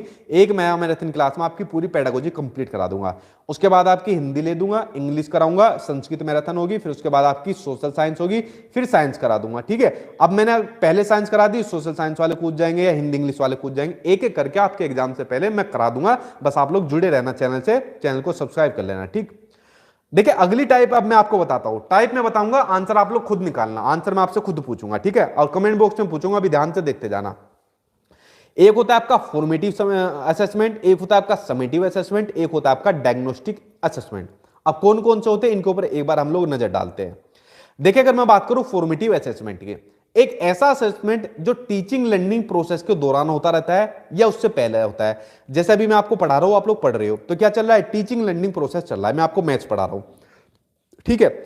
अगर मैं आपसे मैथ्स पढ़ाते पढ़ाते अगर मैंने आपसे कुछ क्वेश्चन पूछ लिया, बताओ भाई एग्रीगेशन क्या होता है, आप लोगों से क्वेश्चन पूछ लिया, तो टीचिंग लर्निंग प्रोसेस के दौरान मैंने आपसे क्वेश्चन पूछा, कुछ बच्चे इसका सही आंसर दे देंगे, कुछ इसका गलत दे देंगे, तो मैं जो बच्चे गलत देंगे मैं दोबारा से बताऊंगा कि भाई एग्रीगेशन ये होता है, ठीक है। तो टीचिंग लर्निंग प्रोसेस के दौरान मैं आपका क्या काम कर रहा हूं, असेसमेंट कर रहा हूं, क्वेश्चन पूछ रहा हूं आपके साथ साथ। या टीचिंग लर्निंग प्रोसेस से भी पहले ये वाला होता है। जैसे इस क्लास को पढ़ाने से पहले मैंने क्या काम करा, 2 दिन तक जितना महत्वपूर्ण मटेरियल था जो आपके मैथ्स पेडागोजी में होता है उसको देखा, एनसीईआरटी में आपके लिए चीजें देखी, प्रीवियस ईयर के क्वेश्चन देखे, और फिर आज मैं निचोड़ लेकर आया। ठीक है, ये मतलब मैंने अपनी तरफ से मेहनत करी। तो ये क्या हो जाएगा, ये भी फॉर्मेटिव असेसमेंट का पार्ट हो जाएगा कि एक ऐसा असेसमेंट जो टीचिंग लर्निंग प्रोसेस के दौरान होता है या बाद में होता है, पहले होता है।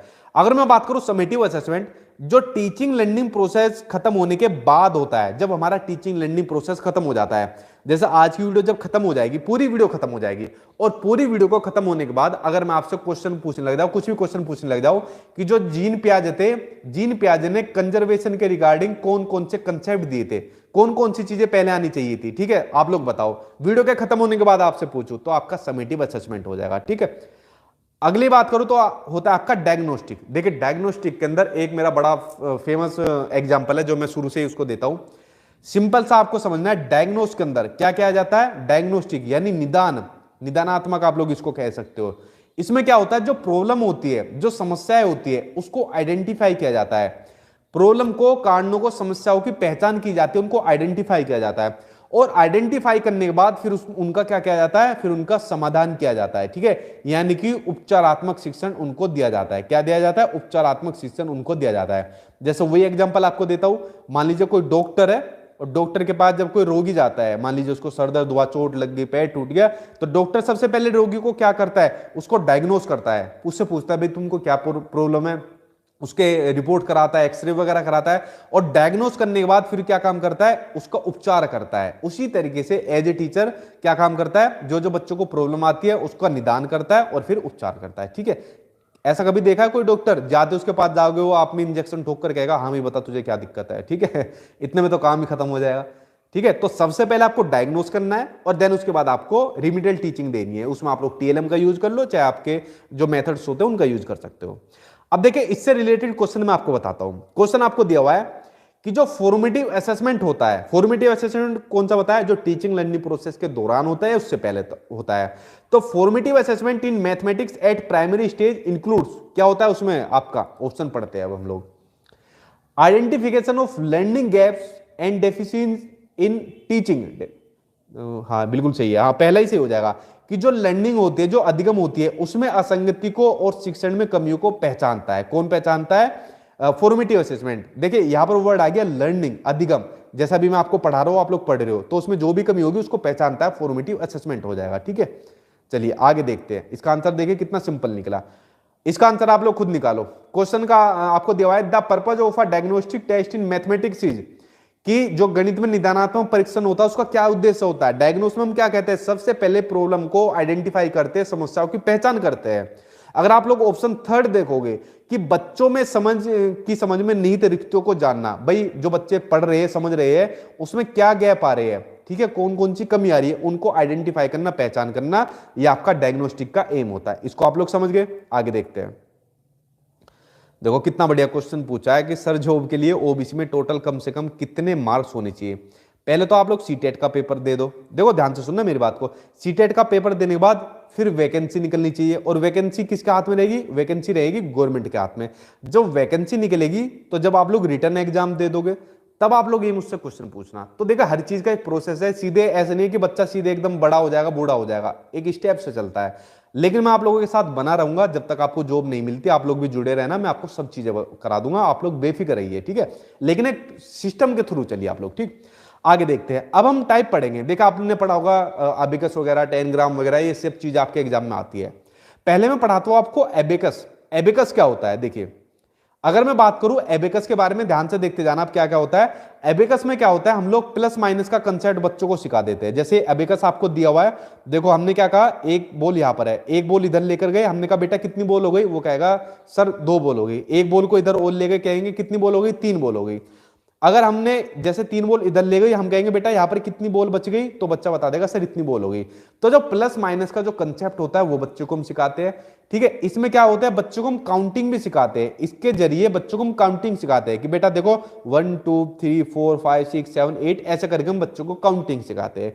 काउंटिंग के साथ साथ हम बच्चों को इसमें प्लेस वैल्यू फेस वैल्यू का कंसेप्ट भी सिखा देते हैं। किसका? प्लेस वैल्यू और फेस वैल्यू का कंसेप्ट भी हम बच्चों को सिखा देते हैं। ठीक है, ये एबेकस का यूज है, जो मतलब एग्जाम में जो इससे संबंधित जो चीजें पूछी जाती है वो मैंने आपको बता दी। एबेकस आपका कंप्लीट हुआ। उसके बाद अब मैं बताता हूं आपको जियो बोर्ड। देखो जियो बोर्ड क्या होता है, इसको ध्यान से देखना। तो जियो बोर्ड होता है जो ज्योमेट्रिकल शेप्स होती है उनके बारे में बताता है जियो बोर्ड। किसकी शेप्स के बारे में? ज्योमेट्रिकल शेप्स के बारे में। इसको मैं लिख भी देता हूं आप लोगों की, देखिए ज्योमेट्रिकल शेप्स के बारे में कौन बताता है? जियो शेप्स बताता है। लेकिन एक पॉइंट आप ध्यान रखना, जो ज्योमेट्रिकल शेप्स होती है ना, सिर्फ 2D शेप्स के बारे में बताता है। किसके बारे में? सिर्फ 2D शेप्स के बारे में। ठीक है, 2 डायमेंशनल शेप के बारे में बताता है। जैसे वो बता देगा स्क्वायर के बारे में बता देगा, रेक्टेंगल के बारे में बता देगा, या फिर सर्कल के बारे में बता देगा। कौन बताएगा? जियो बोर्ड। देखो यहां पर आप लोग देख सकते हो, यहां पर इसने देखो बनाया भी हुआ है, ये स्क्वायर बनाया हुआ है, ये रेक्टेंगल इस तरीके से बनाया हुआ है। तो जो 2D शेप्स होती है, जो ज्योमेट्रिकल शेप्स होती है 2D, उनको बताता है जियो बोर्ड। यहां तक आप लोगों को समझ में आ गया? आगे देखते हैं। अब बात करते हैं ग्राफ पेपर की। देखिए ग्राफ पेपर का यूज कहां पर होता है? ग्राफ पेपर की अगर मैं बात करूं ना, जो आपके सीटेट के एग्जाम में आज तक इससे सबसे ज्यादा क्वेश्चन जो ग्राफ पेपर से पूछे गए, सिंपल सा एक ही चीज पूछा गया है कि ग्राफ पेपर का यूज करते हैं डेसिमल नंबर के लिए। किसके लिए? डेसिमल नंबर के लिए हम लोग ग्राफ पेपर का यूज करते हैं। ठीक है, आप लोगों ने ऐसा ग्राफ पेपर स्कूल के अंदर पढ़ाया होगा, जब प्रैक्टिकल आप लोगों ने बनाया होगा। ठीक है देखिए, तो आप लोगों को ध्यान रखना है डेसिमल नंबर का यूज किया जाता है ग्राफ पेपर पर। अगर मैं आपसे कहूं 0.2 में अगर 0.4 जोड़ दिया जाए तो बताओ कितना बनेगा? इसको कहां पर हम लोग रिप्रेजेंट कर सकते हैं? तो सिर्फ ग्राफ पेपर पर हम कर सकते हैं। देखो यहां पर आप लोग लिख सकते हो, मान लीजिए 0.1 लिख दिया आपने, ठीक है, वन बिना राशि से 0.2 कर दिया, इस तरीके से आप पॉइंट में इसको कन्वर्ट कर सकते हो। ठीक, तो ग्राफ पेपर के बारे में जब भी क्वेश्चन आएगा, ऑप्शन में आप लोग डेसिमल नंबर देखते आंख बंद करके लगा देना, आपका सही हो जाएगा। ठीक, ग्राफ पेपर हो गया आपका। अब बचा आपका लास्ट 10 ग्राम। अब देखो 10 ग्राम के बारे में क्या चीज आपको दी हुई है, 10 ग्राम के बारे में आप लोग पढ़िए। 10 ग्राम क्या होता है आप लोग देख भी सकते हो, एक सेकंड, क्या बनेगा? 10 ग्राम क्या होता है? जो ज्योमेट्रिकल फिगर होती है उसके लिए यूज किया जाता है। किसके लिए? इसका भी यूज ज्योमेट्रिकल फिगर के लिए किया जाता है। वैसे जितने भी मोस्टली होते हैं ना, सबका यूज ज्योमेट्रिकल फिगर के लिए किया जाता है। ठीक है, अब देखिए ज्योमेट्रिकल फिगर के लिए कैसे किया जाता है। पहली बात इसमें आप लोग देख सकते हो, ये एक पजल वाला गेम होता है। कैसा? पजल वाला, यानी कि एक पहेली वाला गेम होता है। इसमें पहेली वाला क्या होता है? एक गेम होता है। जैसा आप लोग इसमें देख सकते हो, इसमें पजल बनाते हैं, किसी की शेप बना देते हैं, कोई घोड़ा बना देते हैं, ठीक है, किसी और की शेप बना देते हैं, कुछ भी बना देते हैं पजल गेम के अंदर। तो आपका 10 ग्राम होता है। इसमें क्या होती है? इसमें आपकी 7 ज्यामितीय फिगर होती है। कितनी? 7 होती है। तो 7 में जो 5 होते हैं, तो 5 में होते हैं आपके त्रिभुज होते हैं, 5 होते हैं आपके त्रिभुज होते हैं, एक आपका इसमें स्क्वायर होता है, ठीक है, एक मतलब वर्ग होता है, और एक आपका इसमें समांतर चतुर्भुज होता है। क्या होता है? एक आपका समांतर चतुर्भुज होता है। ये आपका 10 ग्राम में होता है। देखो 1 2 3 4 5 6 7, ठीक, ये आपका 10 ग्राम होता है। अब देखिए एक क्वेश्चन सामने आपकी स्क्रीन पर आ गया, इसका आंसर आप लोग खुद दो। देखिए, हाँ जी, देखिए इसका आंसर आप लोग निकालिए खुद से। आंसर मैं आप लोगों से निकलाऊंगा। देखिए क्वेश्चन आपको दिया हुआ है कि 2 डेसिमल नंबर के योग की संकल्पना को पढ़ाने के लिए निम्नलिखित में से कौन सा शिक्षण अधिगम सबसे बढ़िया रहेगा? आप लोगों को बताइए। आप लोग, जियो बोर्ड सबसे बढ़िया रहेगा? नहीं। मोतीमाला? नहीं। Graph paper? मैंने क्या कहा था, जहां भी आपको देखने को मिल जाए डेसिमल, क्या देखने को मिल जाए? डेसिमल, सीधा आप लोग ग्राफ पेपर के ऊपर कर देना, आपका आंसर सही हो जाएगा। ठीक है, ग्राफ पेपर को ऊपर डेसिमल नंबर के थ्रू किया जा सकता है। एबेकस का यूज मैंने आपको बता दिया, जियो बोर्ड आपको बता दिया, सभी के बारे में एक एक करके चीज मैंने आपको बता दी। यहां तक आप लोग समझ गए? चलिए आगे बढ़ते हैं, अगली टाइप पढ़ते हैं। अब टाइप पढ़ते हैं हम वेन हिले थ्योरी के बारे में पढ़ते हैं। जैसे पिछला सीटेट का पेपर हुआ था तो उसमें वेन हिले थ्योरी का क्वेश्चन आ गया था सीधा, लेकिन वेन हिले थ्योरी का क्वेश्चन इस बार थोड़ा सा आप लोग समझना, क्योंकि क्वेश्चन इस बार आपका प्रैक्टिकल आएगा, मतलब अंडरस्टैंडिंग पर आधारित आएगा, आपका खाली फैक्चुअल क्वेश्चन नहीं आएगा। ठीक, आगे देखिए।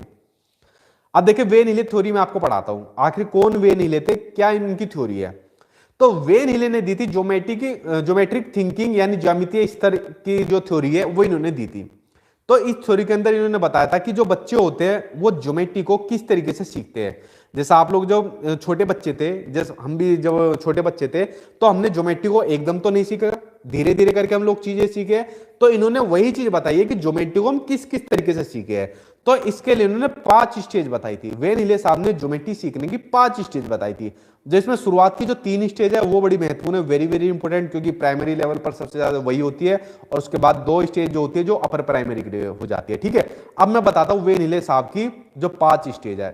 एक बात और ध्यान से देखना, जो वेन हिले साहब ने 5 स्टेज बताई थी, ये आपकी लेवल 0 से शुरू होती है। लेवल 0, लेवल 1, लेवल 2, लेवल 3, और 0 कह रहा हूं, और लेवल 4। देखो 5 स्टेज हो गई, लेकिन लेवल 0 से शुरू होती है तो 4 तक होती है, कंफ्यूज मत हो जाना। ठीक है, अब देखिए, जो लेवल 0 था जिसको कहा जाता है विजुअलाइजेशन, यानी चाक्षुषीकरण इसको कहा जाता है, विजुअलाइजेशन लेवल 0 के अंदर।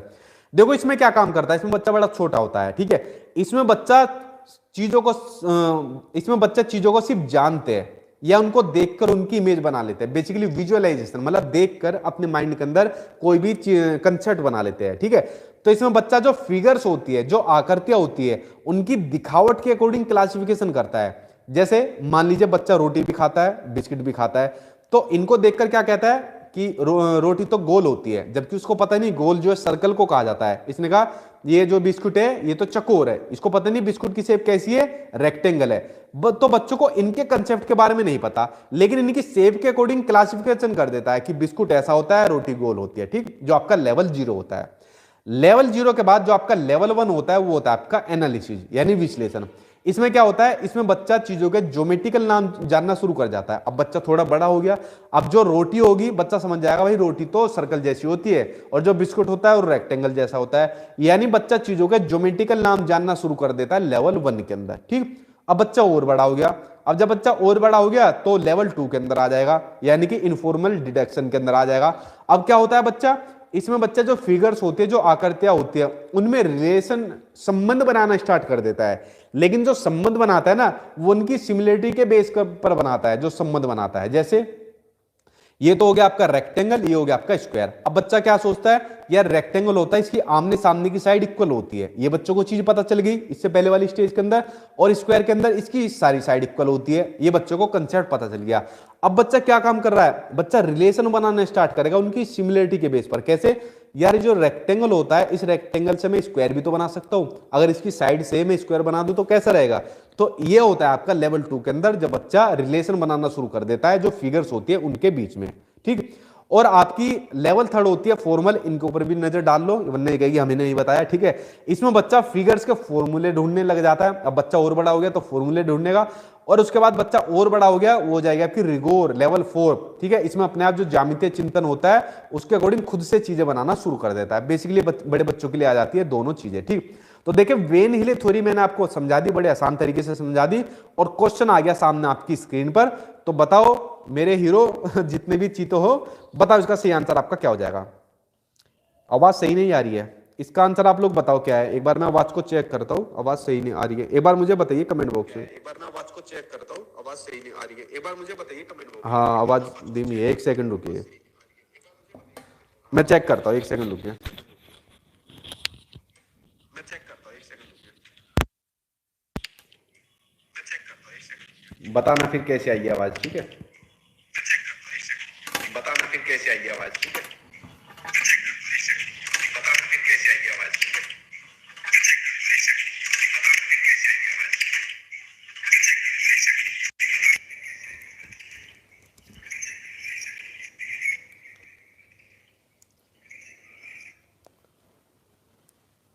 अब बताइए सही है ये, अब बताइए सही है ये, अब सही है ये ना, अब सही है ये ना। चलो अब मैं करूँ स्टार्ट, आवाज एक बार सही बताइए। पता नहीं मुझे लग रहा कुछ बच्चे शायद आप जान के आवाज का बोल रहे हो, नहीं सही नहीं आ रही है। एक बार बताइए आवाज का बताइए, उसके बाद मैं आगे स्टार्ट करूंगा। सही है आवाज, चलो सही है आवाज, चलो चलिए चलता हूं मैं। ठीक है, बहुत कट रहा है अभी भी, बहुत कट रहा है अभी भी। आवाज सही है अब, आवाज सही है अब। चलिए अब मैं स्टार्ट कर देता हूँ। एक बिल्कुल क्लियर बता दिया करो, ठीक है, इसमें मजाक मत क्या करो, बाकी बच्चों का नुकसान हो जाता है। इसमें मजाक मत क्या करो, बाकी बच्चों का नुकसान हो जाता है। हाँ डबल वॉइस आ रही है, 1 सेकंड को यार, डबल वॉइस आ रही है, 1 सेकंड को यार।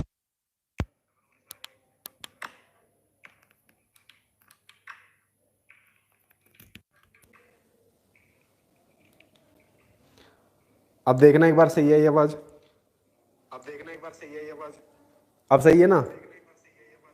अब तो नहीं आ रही डबल डबल करके, अब तो नहीं आ रही डबल डबल करके, अब तो नहीं आ रही डबल डबल करके।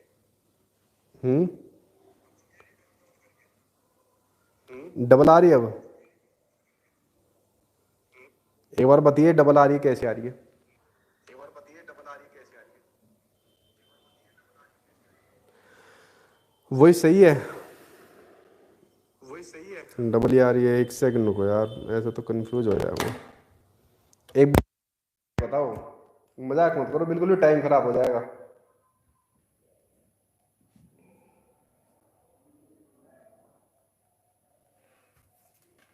एक सेकंड रुको, अब बताओ, अब सही है? अब बताओ, अब बताओ, सही है ना? सही है ना? सही है ना? चलिए मैं अभी स्टार्ट करता हूँ, ठीक है? चलिए मैं अभी स्टार्ट करता हूँ, ठीक है? देखिए, अब वेन हिले थ्योरी मैंने आपको समझा दी, आंसर आप लोग खुद दीजिए कि वेन हिले के ज्यामितीय स्तर, जो ज्योमेट्रिक जो इन्होंने थ्योरी दी थी, उसके अकॉर्डिंग अगर फिगर्स को दिखावट के अकॉर्डिंग हम वर्णित करते हैं, क्लासिफिकेशन करते हैं, तो कौन से लेवल पर होगा? लेवल 1, लेवल 2, लेवल 3 या फिर लेवल 0 पर होगा? देखिए कितना सिंपल सा क्वेश्चन आप लोगों के लिए आ गया। तो आंसर क्या हो जाएगा? आंसर आपका फोर्थ हो जाएगा, विजुअलाइजेशन, ठीक है, चाक्षुषीकरण, जिसमें बच्चा चीजों को देखकर करता है, ठीक है, चीजों को देखकर जो इमेज होती है, फिगर्स होती है, उनका क्लासिफिकेशन करता है, उनको वर्गीकृत करता है। आंसर फोर्थ हो जाएगा, ठीक। आगे देखते हैं, अगला क्वेश्चन आप लोग देखिए, इसका आंसर आप बताना आप लोग, ठीक। क्वेश्चन आपको दिया हुआ है कि संख्याओं के संदर्भ में प्राथमिक कक्षा के बच्चे, अर्थात वे बच्चे जिनका आयु वर्ग 8 से 9 वर्ष का है, यानी कुल मिलाकर यहां पर बात हो रही है सेकंड और थर्ड क्लास के बच्चों की बात हो रही है, वो किस में क्या होंगे? निपुण होंगे, वो आपको बताना है। देखिए आप लोग सामने ऑप्शन देख रहे होंगे, ये आपको देखने को मिल रहा होगा प्रोपोर्शनल रीजनिंग। देखिए सभी ऑप्शन में प्रोपोर्शनल रीजनिंग आपको देखने को मिल रहा होगा। तो प्रोपोर्शनल रीजनिंग आपकी प्राइमरी पर नहीं होती। आप लोग जब एनसीईआरटी भी पढ़ोगे तो प्राइमरी लेवल पर आपकी प्रोपोर्शनल रीजनिंग नहीं होती, ये आपकी अपर प्राइमरी पर होती है। क्वेश्चन हमसे क्या पूछा था? हमसे क्वेश्चन पूछा था प्राइमरी क्लास के लिए, ठीक है।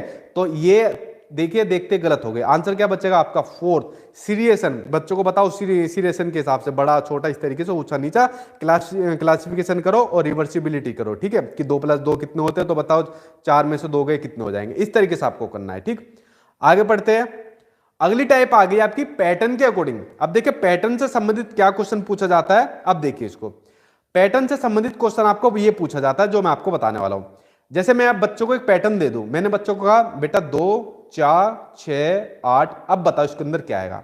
अगर मैंने बच्चों से पूछा बेटा ये होता है आपका रेक्टेंगल, ये होता है आपका स्क्वायर, ये होता है रेक्टेंगल, ये होता है स्क्वायर, अब बताओ इसका आगे क्या आएगा। तो मैंने बच्चों को एक पैटर्न दे दिया और फिर पूछा उनसे कि इसके अंदर क्या आएगा, तो बच्चा अंतर करेगा कि 2 का डिफरेंस आ रहा है, तो इसका मतलब 8 के बाद 10 आ जाएगा। यार रेक्टेंगल स्क्वायर, तो अब अगला क्या आएगा? रेक्टेंगल आएगा। तो फ्रेंड्स ये होता है पैटर्न होता है, ठीक है, ये पैटर्न होता है। तो पैटर्न क्या होता है? ये मेंटल एक्टिविटी से संबंधित होता है। पैटर्न जो होता है मेंटल एक्टिविटी से रिलेटेड होता है। उसके अलावा पैटर्न से क्या होता है? क्रिएटिविटी बढ़ती है। क्या बढ़ती है? रचनात्मकता, क्रिएटिविटी बढ़ती है। जैसा आप लोगों ने कंपटीशन वाली जो रीजनिंग पढ़ी होगी ना, तो रीजनिंग के अंदर आपको इस तरीके से दिया होता है, ठीक है, आपको कोई भी नंबर दे देगा जिसके अंदर एक सीक्वेंस सा बैठेगा और फिर आपसे पूछ लेगा इसके अंदर क्या आएगा, या फिर आपको दे देगा NBDC और फिर उसके बाद CA और फिर आपसे पूछ लेगा। तो ये क्रिएटिविटी बढ़ती है, रीजनिंग के लिए होता है, और इससे बच्चों में लॉजिकल थिंकिंग आ जाती है, ठीक है, तार्किक चिंतन बच्चे के अंदर आ जाता है पैटर्न से। अब देखिए पैटर्न से संबंधित क्वेश्चन मैं आपको बताता हूं। पैटर्न से संबंधित कौन सा क्वेश्चन है अब मैं उसके बारे में आपको बताता हूं। देखिए पैटर्न की पहचान करना और उनको पूरा करना, मैंने आपको पैटर्न बताया और फिर बताया उनकी पहचान करना, उनको पूरा करना, यह प्राइमरी लेवल पर गणित के पाठ्यक्रम का अनिवार्य हिस्सा है। देखो पैटर्न जब तक आप लोग बच्चों को नहीं बताओगे वो नहीं सीखेगा।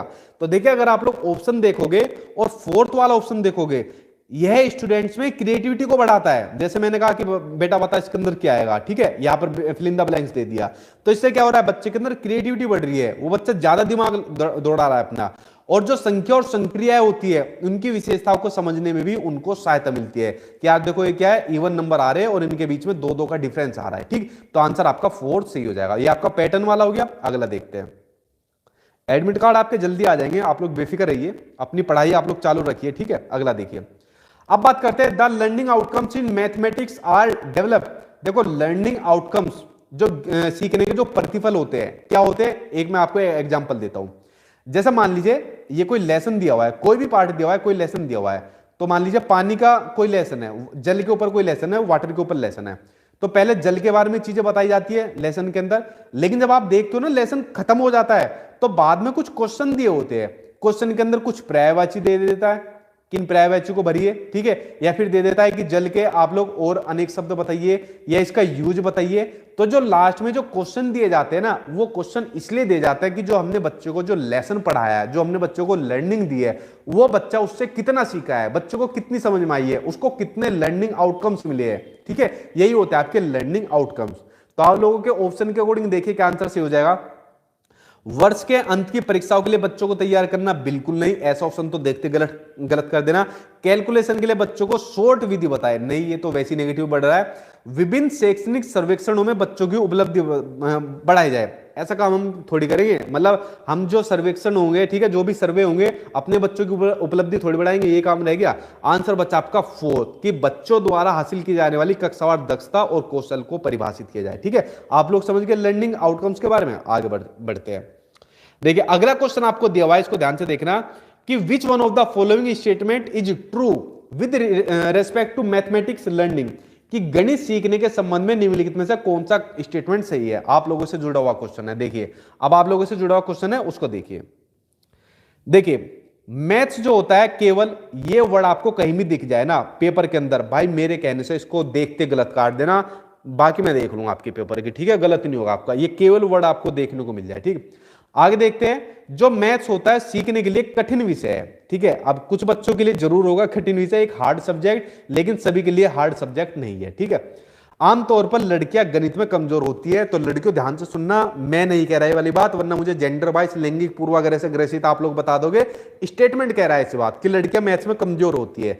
ठीक है, आप लोग इससे एग्री करती हो? नहीं करती। ठीक है, अब क्या ऑप्शन बचा? हर कोई मैथ सीख सकता है, हर कोई, चाहे उसकी सामाजिक आर्थिक पृष्ठभूमि कुछ भी हो, किसी भी तरीके का हो, हर कोई मैथ्स को सीख सकता है। बस आप लोग सीखना नहीं चाहते। मैं बार बार कहता हूं, देखिए अगर आप लोग रिस्पेक्ट करते हो, कुछ मानते हो अपने टीचर को, ठीक है, और अगर आपको जॉब चाहिए, मैं आपको अपने दिल से चीजें बताता हूं, जो भी चीजें बताता हूं, वरना मैं बताऊं भी नहीं। ठीक है, फैमिली मानता हूं तो उसी तरीके से बताता हूं, जैसे अपने घर में या रिलेटिव को ट्रीट करता हूं वैसे आपको करता हूं। अगर आप लोग मैथ्स को नहीं सीखोगे, ध्यान से सुनना मेरी बात को, तो जॉब नहीं ले पाओगे। 100 में से कोई 1% बच्चा होगा जो जॉब ले पाएगा। ये एक कड़वी सच्चाई है। सीटेट पास करने के बाद, मान लो सीटेट आप लोग मरते गिरते पास हो गए, ठीक है, लुढ़कते हुए पास हो गए, क्या सीटेट पास करने से जॉब मिल जाएगी? नहीं मिलेगी। सीटेट पास करने के बाद केवीएस के लिए जब आप लोग जाओगे, वहां आपको मैथ्स आएगा। सुपर टेट के लिए आप लोग जाओगे, मैथ्स आएगा। DSSB के लिए आप लोग जाओगे, वहां पर आपको मैथ्स आएगा। इनफैक्ट आप लोग कोई भी एग्जाम उठाकर देख लीजिए, वहां पर आपका मैथ्स आएगा। कुछ बोलते हैं कि सर मैं तो मैथ्स को छोड़ दूंगा, मैथ्स को छोड़ दूंगी, क्या उससे हमारा काम चल जाएगा? मैं सीधा कहता हूं कि जॉब नहीं मिल पाएगी। आप लोग मेरी बात को समझिए और इसके ऊपर इंप्लीमेंट करिए। अगर आपका मैथ्स वीक है, इसको स्ट्रॉन्ग करिए अगर आपको जॉब लेनी है, वरना आगे बड़ी दिक्कत आने वाली है। मैं बार बार आप लोगों को अवेयर करता हूं इन चीजों से, ताकि ये लोग समझ जाए। ठीक है, और यहीं से लेवल अपना स्ट्रॉन्ग कर दीजिए, सीटेट से आगे दिक्कत नहीं आएगी आपको। ठीक, और बाकी मैं तो आपकी तैयारी करा ही रहा हूं। अगला क्वेश्चन देखिए, क्लास 3 में गुणन यानी जो मल्टीप्लीकेशन होता है, इसमें अनुमोदित मूल संकल्पना कौन सी होती है? बताओ कौन सी यूनिट होती है मैथ्स के अंदर? दोबारा साउंड प्रॉब्लम है। अब प्रॉब्लम हो कुछ भी हो, मुझे इसको कंप्लीट कराने दो। देखिए अब आपको दिया है जो मल्टीप्लिकेशन होती है वो 2 डिजिट नंबर के साथ होती है, ठीक है, या 2 से अधिक के साथ होती है। देखते जाओ वो ऑप्शन के अकॉर्डिंग। सीधा आंसर पर आप लोग इसके आइए। गुणन के गुण धर्म और क्रय गुण और समूह गुण होते हैं। मतलब कुल मिलाकर मल्टीप्लिकेशन के अंदर खाली गुणा करना नहीं होता, इसके अंदर आपकी सारी वैरायटी, सारे गुण आपको देखने को मिलते हैं। ठीक है जी, अब देखो मेरा ध्यान आप लोगों के कमेंट पर जाएगा ना, वो इसके ऊपर मैं सही से देख नहीं पाऊंगा क्वेश्चन को, तो आप लोग थोड़ा सा मैनेज कर लीजिए। ये कुछ टेक्निकल दिक्कत हो जाती है, पता नहीं क्या चल रहा है, मुझे खुद नहीं पता चल रहा। ठीक है, कल मैं कोशिश करूंगा ठीक करने की मैराथन में। आगे देखिए, अगला क्वेश्चन आपको दिया हुआ है, गणित की जो टेक्स्ट बुक होती है, पाठ्य पुस्तक होती है, विभिन्न प्रकरणों में अभ्यास समय यानी कि जो प्रैक्टिस टाइम होता है उसको समावेशित करने का उद्देश्य क्या होता है? जो प्रैक्टिस टाइम दिया होता है मैथ्स की टेक्स्ट बुक के अंदर, ऑप्शन पढ़ते हैं। ऑप्शन आपको दिए हुए कि स्टूडेंट को आनंद और मस्ती प्रदान करना, बिल्कुल नहीं, ऐसा उद्देश्य नहीं हो सकता कि बच्चों को आनंद और मस्ती के लिए दी जाए। ठीक, दैनिक जीवनचर्या में बदलाव करना, ऐसा भी नहीं, बच्चों से कैसे कह सकते हो कि आप भाई डेली लाइफ में अपना चेंज करो, जब बड़े हो जाएंगे तब एक बार को कह भी सकते हो। समय का बेहतर सदुपयोग सुनिश्चित करना, बिल्कुल नहीं। विस्तृत अधिगम अवसर प्रदान करना, देखिए यहां पर बात आ गई बच्चे को अपॉर्चुनिटी देने की, अवसर देने की बात आ गई कि जो बच्चों को जो अभ्यास समय दिया जाता है, जैसे मान लीजिए बच्चों को आपने एडिशन सिखा दिया, प्लस सिखा दिया, जोड़ के बारे में सिखा दिया, अब उसको आप लोग प्रैक्टिस कराओ, प्रैक्टिस के लिए टाइम दो आप लोग। तो प्रैक्टिस के लिए टाइम इसलिए दे रहे हो कि जो आप उसको लर्निंग दे रहे हो, अधिगम कर रहे हो, उसको ज्यादा से ज्यादा अवसर आप लोग दे सको। जितना ज्यादा बच्चों को अपॉर्चुनिटी आप लोग दोगे उतना ज्यादा बच्चा उन चीजों को जल्दी सीखेगा और लंबे टाइम तक उसको याद रखेगा। फोर्थ आंसर आपका सही हो जाएगा। ठीक है, आगे देखते हैं। अगला क्वेश्चन आपको दिया हुआ है कि क्लास फर्स्ट और सेकंड के गणित शिक्षण और अधिगम के लिए निम्नलिखित में से कौन सा सही है, बताइए। ऑप्शन आपको दिए हुए, ध्यान से देखना ऑप्शन। अभ्यास के लिए यानी प्रैक्टिस के लिए बहुत अधिक अवसर उपलब्ध कराए जाने चाहिए। देखो अगर ये वर्ड नहीं आता ना बहुत अधिक अवसर, तो आपका सही देखने को मिल जाता है। ठीक है, लेकिन बहुत आ गया ना तो ऑप्शन आपका गलत हो जाएगा। क्लास फर्स्ट और सेकंड में केवल, ये फिर से आ गया केवल, अभी तो इसको उड़ाया था, दोबारा उड़ा दो इसको, देखते ही कहीं भी दिख जाए ना ऑप्शन में, देखते गलत काट दो। अगला है मैथ्स का अन्य सब्जेक्ट जैसे लैंग्वेज होता है, कला होती है, उनसे समाकलन किया जाना चाहिए, उनसे इंटीग्रेट करके पढ़ाना चाहिए। देखिए जब आप लोग लैंग्वेज पढ़ते हो, चाहे आपके पास हिंदी इंग्लिश संस्कृत कुछ भी हो, तो वहां पर दिया जाता है आपका जो लैंग्वेज होती है ना, वो सभी जो सब्जेक्ट होते हैं उन सभी सब्जेक्ट के सेंटर में होती है। जो भाषा होती है वो सभी सब्जेक्ट के सेंटर में इसको माना जाता है। अगर मैं आप लोगों को मैथ्स पढ़ा रहा हूं, आप बच्चों को मैथ्स पढ़ा रहे हो, क्या बिना लैंग्वेज का आप लोग पढ़ा लोगे? नहीं पढ़ा पाओगे। कोई भी सब्जेक्ट आपको पढ़ाना है लैंग्वेज का होना जो बहुत जरूरी है। तो जो मैथ्स होता है ना, वो जो भी सब्जेक्ट होते हैं उसको इंटीग्रेट करके आप लोग पढ़ाइए। ठीक, तो आंसर थर्ड से हो जाएगा। आगे देखते हैं, क्लास फर्स्ट और सेकंड में गणित नहीं पढ़ाना चाहिए, तो वैसे ही गलत हो गया। ठीक, आगे देखते हैं। अगला ऑप्शन क्वेश्चन आपको दिया हुआ है कि गणित में त्रुटियों की एक महत्वपूर्ण भूमिका है। जो एरर्स होते हैं, मैंने आपको सीडीपी की मैराथन क्लास में आपको बताया था कि जो एरर्स होते हैं, गलतियां होती है, जो त्रुटियां होती है, एनसीएफ ने, नेशनल करिकुलम फ्रेमवर्क ने इसको बड़ा ही महत्वपूर्ण माना है एक बच्चे के डेवलपमेंट के लिए। क्योंकि जब तक बच्चा गलतियां नहीं करेगा, टीचर को पता कैसे लगेगा कि बच्चे ने कहां गलती की है, और जहां बच्चे ने गलती की है फिर टीचर उसका समाधान करेगा। ठीक है, उसको सोल्व करेगा। तो इसलिए एरर जो है होती है बड़ी महत्वपूर्ण होती है, ये बात आपको ध्यान रखनी है। ठीक है, और टीचिंग लर्निंग प्रोसेस का एक हिस्सा होती है, ये बात आपको ध्यान रखनी है। अब आप लोग अगर ऑप्शन देखोगे तो गलत होती है, गलत, ये तो आप लोग देखते काट दो। क्या होती है? महत्वपूर्ण भूमिका होती है। ये स्टेटमेंट बिल्कुल सही है। यह बोध कराती है कि बच्चे मैथ्स के कंसेप्ट को किस प्रकार रचना करते हैं, किस प्रकार से सीखते हैं। इसलिए हमेशा एरर्स को आपको बड़ा ही महत्वपूर्ण मानना है। ठीक है, आगे देखते हैं। आप लोग जाकर देख लेना, नहीं देखी तो सीडीपी की महामैराथन क्लास मैंने डाली हुई है, उसको देख लेना। ईवीएस की एनसीईआरटी महामैराथन क्लास डाली हुई है, उसको देख लेना। आज आपकी मैथ्स की पेडागोजी खत्म हो जाएगी। ठीक है, यूट्यूब पर सीधा डाल लो आप लोग सीटेट सीडीपी मैराथन क्लास या CTET EVS marathon class, maths pedagogy marathon class, साथ में मेरा नाम जरूर लिखते जाया करो। ठीक है, उससे आपको मैराथन क्लास मिल जाएगी। इसके बाद आपकी कल आएगी आपकी पेडागोजी की सबसे बड़ी महामैराथन क्लास। और देखिए आप लोगों से एक रिक्वेस्ट है, कल जो पेडागोजी की महामैराथन क्लास होगी, कल जो है ना, कम से कम आप लोग 15,000 लाइव जरूर आना। इतनी बड़ी मैराथन क्लास में बनाऊंगा, पूरी पेडागोजी खत्म करा दूंगा। तो ये काम आपका है, इस चीज को शेयर करने का, अपने यार दोस्तों को बोलने का। तो कल का काम आपका है, ठीक 6 बजे आप लोग बता देना सभी को। ठीक, उसके बाद मैं आपके मैथ्स के न्यूमेरिकल कराऊंगा, फिर उसके बाद हिंदी इंग्लिश संस्कृत इनकी मैराथन क्लास चलेगी, सोशल साइंस चलेगी और साइंस चलेगी। ठीक, तो सभी करा दूंगा आपके पेपर से पहले। बस आप लोग चैनल से जुड़े रहना, चैनल को सब्सक्राइब कर लेना ताकि नोटिफिकेशन आपको मिलता रहे। अगला क्वेश्चन आपको दिया हुआ है, mathematics puzzles eight primary level help. जो मैथमेटिक्स के जो पजल होते हैं वो प्राइमरी लेवल पर हेल्प करते हैं। किस चीज में हेल्प करते हैं? देखिए, identifying brilliant students of the class. Brilliant students होते हैं उनको आइडेंटिफाई करने के लिए। बिल्कुल नहीं, पजल्स का यूज इसलिए नहीं किया जाता कि भाई जिसने पजल्स को सोल्व कर दिया ये ब्रिलियंट है और दूसरा पुअर है, नहीं। Providing fun to students, students को मनोरंजन प्रदान करना, नहीं। टेस्टिंग प्रॉब्लम सोल्विंग स्किल्स, इसका भी नहीं होगा। प्रोमोटिंग प्रॉब्लम सोल्विंग स्किल्स, यानी जो समस्या सुलझाने के जो स्किल्स होते हैं, कौशल होते हैं, उनको प्रमोट करना, प्रोत्साहित करना। इसलिए ही पजल्स का यूज किया जाता है प्राइमरी लेवल के अंदर। आंसर आपका फोर्थ सही हो जाएगा। इसको आप लोग समझे, आगे देखते हैं। अगला क्वेश्चन आपको दिया हुआ है आपका कि मैथ्स में गणना करने संबंधी कौशलों को किसके द्वारा बढ़ाया जा सकता है। बताओ किसके द्वारा। आप देखो शुरुआत में भाई साहब देखने को मिलेगा, ये कितनी बार आज कटेगा या कितनी बार पिटेगा। देखिए इसको तो कर दो, देखते हैं गलत। ठीक, अगला ऑप्शन पढ़ते हैं हम लोग। क्लास में अभ्यास हेतु क्रियाशील गतिविधियों का आयोजन करना। बिल्कुल सही बात है आपका भाई। क्या होना चाहिए, एक्टिविटीज का, एक्टिव एक्टिविटीज का आयोजन करनी चाहिए क्लासरूम में। चाहे बच्चों को आप मैथ्स पढ़ाओ, कोई भी आप लोग सब्जेक्ट पढ़ाओ, आंसर आपका सेकंड सही हो जाएगा। देखो ये भाई साहब दोबारा दिख गया, ठीक है, काट दो इसे गलत। केवल की तो रेल बना देना आप लोग अपने एग्जाम के अंदर। अगला देखते हैं। अगला क्वेश्चन आपका जी, अगला क्वेश्चन आपको दिया हुआ है कि प्राइमरी लेवल पर जो मैथ्स होता है उसकी जो टेक्स्ट बुक होती है, जो पाठ्य पुस्तक होती है, उनकी सबसे महत्वपूर्ण विशेषता कौन सी होती है, वो आपको बतानी है। देखिए पढ़ते हैं कौन कौन सी महत्वपूर्ण विशेषताएं होती है मैथ्स की जो टेक्स्ट बुक की होती है। क्वेश्चन पढ़ते हैं। संकल्पनाओं का उच्चतर कक्षाओं में संबंध जोड़ा जाना चाहिए। बिल्कुल गलत आपका। जहां पर भी आपको इस तरीके का ऑप्शन देखने को मिलेगा कि हायर क्लास के लिए, व्यावसायिक क्लास के लिए, ग्रेड के लिए, उनसे रिलेट करके आपको देखने को मिलेगा, आपका नेगेटिव हो जाएगा। देखते गलत कर देना।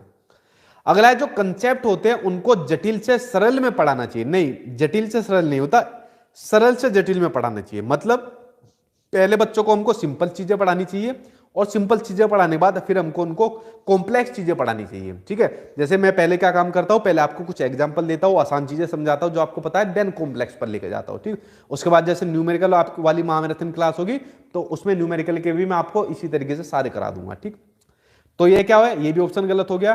कंसेप्ट को पूर्णतः श्रेणीबद्धता में प्रस्तुत किया जाना चाहिए।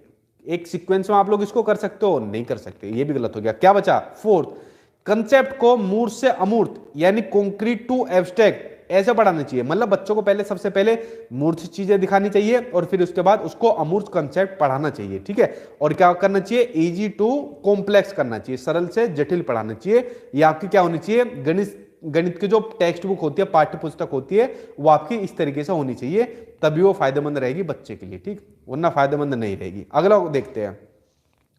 अगला आपको दिया हुआ है कि एनसीईआरटी की क्लास 4th की मैथ्स की टेक्स्ट बुक के पाठों में कुछ इस तरीके के टाइटल है, कबाड़ी वाली, भोपाल की सैर, दुनिया, कुछ ऐसे दिखती है। तो देखो ये जो चैप्टर दिए हुए हैं ये क्यों दिए गए हैं, ठीक है, वो आपको बताना है। ऑप्शन पढ़ते हैं इसके अकॉर्डिंग। पहला ऑप्शन इसके अंदर दिया हुआ है कि दैनिक जीवन से जोड़ते हुए उन्हें रोचक बनाने के लिए। बिल्कुल सही बात भाई, जो डेली की जो लाइफ होती है, जो डेली का जो दैनिक जीवन होता है, N26 वाली बात को कहता है। जैसे मैंने आपको शुरू में बताया, जो भी बच्चों को आप क्लासरूम के अंदर, स्कूल के अंदर चीजें पढ़ा रहे हो, उसको उसकी डेली जीवन से रिलेट करके आप लोग पढ़ाइए। ठीक है, तो पहला ऑप्शन आपका सही हो जाएगा। ठीक, आगे देखने की जरूरत भी नहीं पड़ेगी, इतना महत्वपूर्ण आपका ये पॉजिटिव टैग वर्ड होता है, दैनिक जीवन। अगला क्वेश्चन आपको दिया है कि मैथ्स की शिक्षा का मुख्य उद्देश्य क्या होना चाहिए, मेन गोल क्या होना चाहिए मैथ्स की एजुकेशन का। आप लोग कहोगे सर हमारा मेन उद्देश्य है जॉब लेना, मैथ्स में अच्छा कर गए तो जॉब ले जाओगे। आपकी नहीं पूछी जा रही, यहां पर पूछी जा रही है बच्चों की जो स्कूल के अंदर पढ़ते हैं। देखिए ऑप्शन पढ़ते हैं कि ज्यामितीय के प्रमेयों के और उनके प्रमाणों को स्वतंत्र रूप से सृजन करा, क्रिएटिव करना। बिल्कुल नहीं। स्टूडेंट्स को गणित समझाने में सहायता करना, सहायता तो कर रहे हैं, एक बार को रोक सकते हैं इसको। उपयोगी क्षमताओं को विकसित करना नहीं, बच्चों की गणितीय प्रतिभाओं का विकास करना। ठीक है, तो क्या सही हो जाएगा, 4 सही हो जाएगा। ठीक है, जो उसकी बच्चे की एबिलिटीज होती है उनका विकास करना, ये होता है गणित शिक्षा का मुख्य उद्देश्य होता है। आंसर आपका 4 सही हो जाएगा। देखिए जैसे आप लोग प्रैक्टिस करते हो, जो इस बार आपका ऑनलाइन एग्जाम होगा, तो ऑनलाइन एग्जाम में जैसे आपको 4 ऑप्शन दिए होंगे ABCD, तो उसके अंदर मान लीजिए आपने ये दूसरा ऑप्शन है, इसके ऊपर आपने टिक कर दिया, ये आपने टिक कर दिया। ठीक है, अपने माउस से आपने इसके ऊपर क्लिक कर दिया। अब देन उसके बाद आपको पता चला यार ऑप्शन तो 4th है, तो इसके ऊपर क्लिक ना करके आप लोग 4th वाला इसके ऊपर क्लिक कर देना, इसको सबमिट कर देना। तो देखो इतना फायदा होगा आपको ऑनलाइन एग्जाम के ऊपर, आपके कई नंबर बचेंगे। ठीक है, और आपका टाइम भी बहुत बचेगा। जो ऑनलाइन आपका एग्जाम होगा तो बहुत बढ़िया आपका एग्जाम होगा। जो सॉफ्टवेयर पर जिन बच्चों ने प्रैक्टिस नहीं करी, अभी भी जाके उसके ऊपर प्रैक्टिस कर लो, उससे आपको बहुत बेनिफिट मिलने वाला है, ट्रस्ट में, आप लोग यकीन करिए। ठीक, देखिए अगला क्वेश्चन देखते हैं। अगला क्वेश्चन आपका HOTS की कभी कभी फुल फॉर्म भी देखने को मिलती है। क्या होती है, हायर ऑर्डर थिंकिंग स्किल्स। ठीक है, ये higher order thinking skills based जो क्वेश्चन होते हैं वो किसकी डिमांड करते हैं, किसकी मांग करते हैं। देखिए ऑप्शन को पढ़ते हैं। पहला क्वेश्चन आपको दिया हुआ है कि नॉलेज ऑफ सिंबल्स और डायग्राम्स की संकेत और चित्रों के ज्ञान नहीं, इसके नहीं करते। कुछ सीमा तक संज्ञानात्मक यानी कॉग्निटिव प्रयास और ज्ञान, बिल्कुल सही, दूसरा इसी करते हैं। दूसरा तथ्य नियम सूत्रों के ज्ञान, जहां पर भी आपको ये देखने को मिल जाए ना, रूल फैक्ट वगैरह। देखो हाई ऑर्डर थिंकिंग स्किल, जो आपका सीटेट का पेपर होगा कैसा होगा, अब आपका फैक्ट वाले क्वेश्चन आपको नहीं पूछे जाएंगे। कैसे पूछे जाएंगे, आपको आपके अंडरस्टैंडिंग वाले क्वेश्चन पूछे जाएंगे, कॉग्निटिव लेवल आपका चेक किया जाएगा। ठीक, तो आपका पेपर इस तरीके का देखने को मिलेगा। तो HOTS का आप लोग समझ गए, आंसर आपका सेकंड सही हो जाएगा। अगला देखते हैं। अगला आपको दिया हुआ है क्वेश्चन, आपको दिया हुआ है कि भिन्नों का योग पढ़ाते समय, यानी जो फ्रैक्शन होता है उनका एडिशन पढ़ाते समय टीचर को नीचे एक गलती मिली, एक त्रुटि मिली। क्या मिली भाई, ये टीचर ने कोई क्वेश्चन दिया था बच्चों को और उसने उसका आंसर निकाल कर दिया, ये मतलब एलसीएम का क्वेश्चन दिया था और बच्चे ने आंसर एलसीएम निकाल कर दिया, ये तो ये क्या हो गया, ये हो गया गलत। ये क्या हो गया, ये गलत हो गया। अब देखिए, अब जब ये गलत हो गया तो इसमें टीचर को एक उपचारात्मक कार्य, एक रिमीडियल टीचिंग के कार्य के रूप में उससे पूछा है। तो रिमीडियल टीचिंग के रूप में क्या होनी चाहिए वो आपको बताना है। देखिए, अब मैं आपको बताता हूं कि प्रत्येक भिन्न के परिमाण को समझने में बच्चे की सहायता करे। बिल्कुल नहीं, अगर प्रत्येक की मतलब एक एक करके उसको समझना, फ्रैक्शन में समझने की करेगा तो नहीं समझ पाएगा। अगला है एलसीएम के कंसेप्ट को समझने में बच्चे की सहायता करे। बिल्कुल सही, यही हो जाएगा, क्योंकि देखो बच्चों को एलसीएम का कंसेप्ट नहीं आता, यहां पर उसने सीधा इसको प्लस कर दिया। हम उसको बताएंगे एलसीएम का कि बेटा इसके नीचे आपस में मल्टीप्लाई करते हैं, तो 3 दूनी 6, 5 नहीं आएगा, नीचे 6 आएगा। तो एलसीएम के कंसेप्ट को बच्चों को हमको समझाना है। ठीक, बच्चे से कहे कि वह ज्यादा से ज्यादा प्रयास करे, जब बच्चा गलती करेगा तो प्रयास तो फिर गलती करेगा। ठीक, इसमें अधिक इंटरफेयर नहीं करना चाहिए, इंटरफेयर तो करना चाहिए वरना बच्चा कैसे सीखेगा। तो आंसर क्या हो जाएगा, आंसर आपका सेकंड आंसर इसके अंदर सही हो जाएगा। ठीक, तो फ्रेंड्स आप लोग इसको समझे। अगला देखते हैं। अगला क्वेश्चन आपको दिया हुआ है, विच one of the following statement is not true about concept map. ठीक है, ध्यान से देखना इसको, संकल्पना मानचित्र। ठीक है, इसके बारे में कौन सा सही नहीं है वो हमको देखना। भाई आपके माइंड में कोई भी कंसेप्ट आया है, ठीक है, तो कंसेप्ट जो मैप होता है आपके माइंड के अंदर उससे संबंधित कौन सा नहीं है वो आपको देखना है। ऑप्शन आपको दिए हुए, जो कंसेप्ट मैप होता है नए शिक्षण को पूर्व ज्ञान से जोड़ने में सहायक होता है। बिल्कुल सही बात है, आपके माइंड में पहले से चीजें स्टोर रहती है, जो पहले से चीजें स्टोर रहती है, नई चीज आती है, जो नया शिक्षण होता है उससे जोड़ने में हेल्प करता है। तो पहला तो क्या है, सही होता है, हमको तो गलत देखना है ना। जो कंसेप्ट मैप होता है अंतः संबंधित अवधारणाओं और उन्हें जोड़ने वाले लिंक का संग्रह प्रस्तुत करता है, ये भी सही बात है। कंसेप्ट मैप केवल, देखो भाई साहब ने पूरा ही सोल्व कर दिया, जहां पर भी आपको केवल देखने को मिल जाएगा ना तो समझ जाना आपका गलत है, देखते इसको आप लोग गलत कर देना। ठीक है, आगे कंसेप्ट मैप जो होता है वो नेचर में पदानुक्रमित होता है, ये भी ठीक है भाई हमारे प्रकृति में। तो आंसर क्या हो जाएगा, थर्ड आंसर सही हो जाएगा, क्योंकि क्वेश्चन आपसे नेगेटिव पूछा था। ठीक, आगे बढ़ते हैं। अगला क्वेश्चन आपको दिया हुआ है कि which one of the following sets are problem solving strategies in mathematics, कि निम्नलिखित समुच्चयों में से कौन सा मैथ्स में क्वेश्चन सोल्व करने का स्किल होती है। देखो कौन सा होती है, मान लीजिए मैथ्स का मैंने आपको कोई क्वेश्चन दिया, तो क्वेश्चन को सोल्व करने की क्या स्किल होनी चाहिए। देखते हैं, पहला मेमोराइज करना, कंठस्थ करना। मैंने क्या बताया था, ये तो आपका नेगेटिव होता है। ठीक है, तो नेगेटिव होता है, देखते गलत कर देना, आगे देखने की जरूरत ही नहीं है। ट्राई करना, चित्रांकन करना, कंठस्थ, ये दो बार आ गया क्या, इसको दोबारा गलत काटो मेमोराइज करने को। आगे देखते हैं, चित्रांकन करना, पीछे साल करना, तो कोई सॉल्यूशन नहीं रहेगा। रट लेना, ये भी मेमोराइज, गलत हो गया। सीधा आंसर क्या बचा, 4 रीजनिंग, मतलब मैथ्स का कोई क्वेश्चन आपको दिया उसके ऊपर रीजनिंग करो, विवेचन करो, तर्क लगाओ अपने। ठीक है, उसके अलावा वेरिएबल का यूज करो, एक नए पैटर्न का आप लोग यूज, देखो आंसर आपका 4 सही हो जाएगा। ठीक, आगे देखते हैं।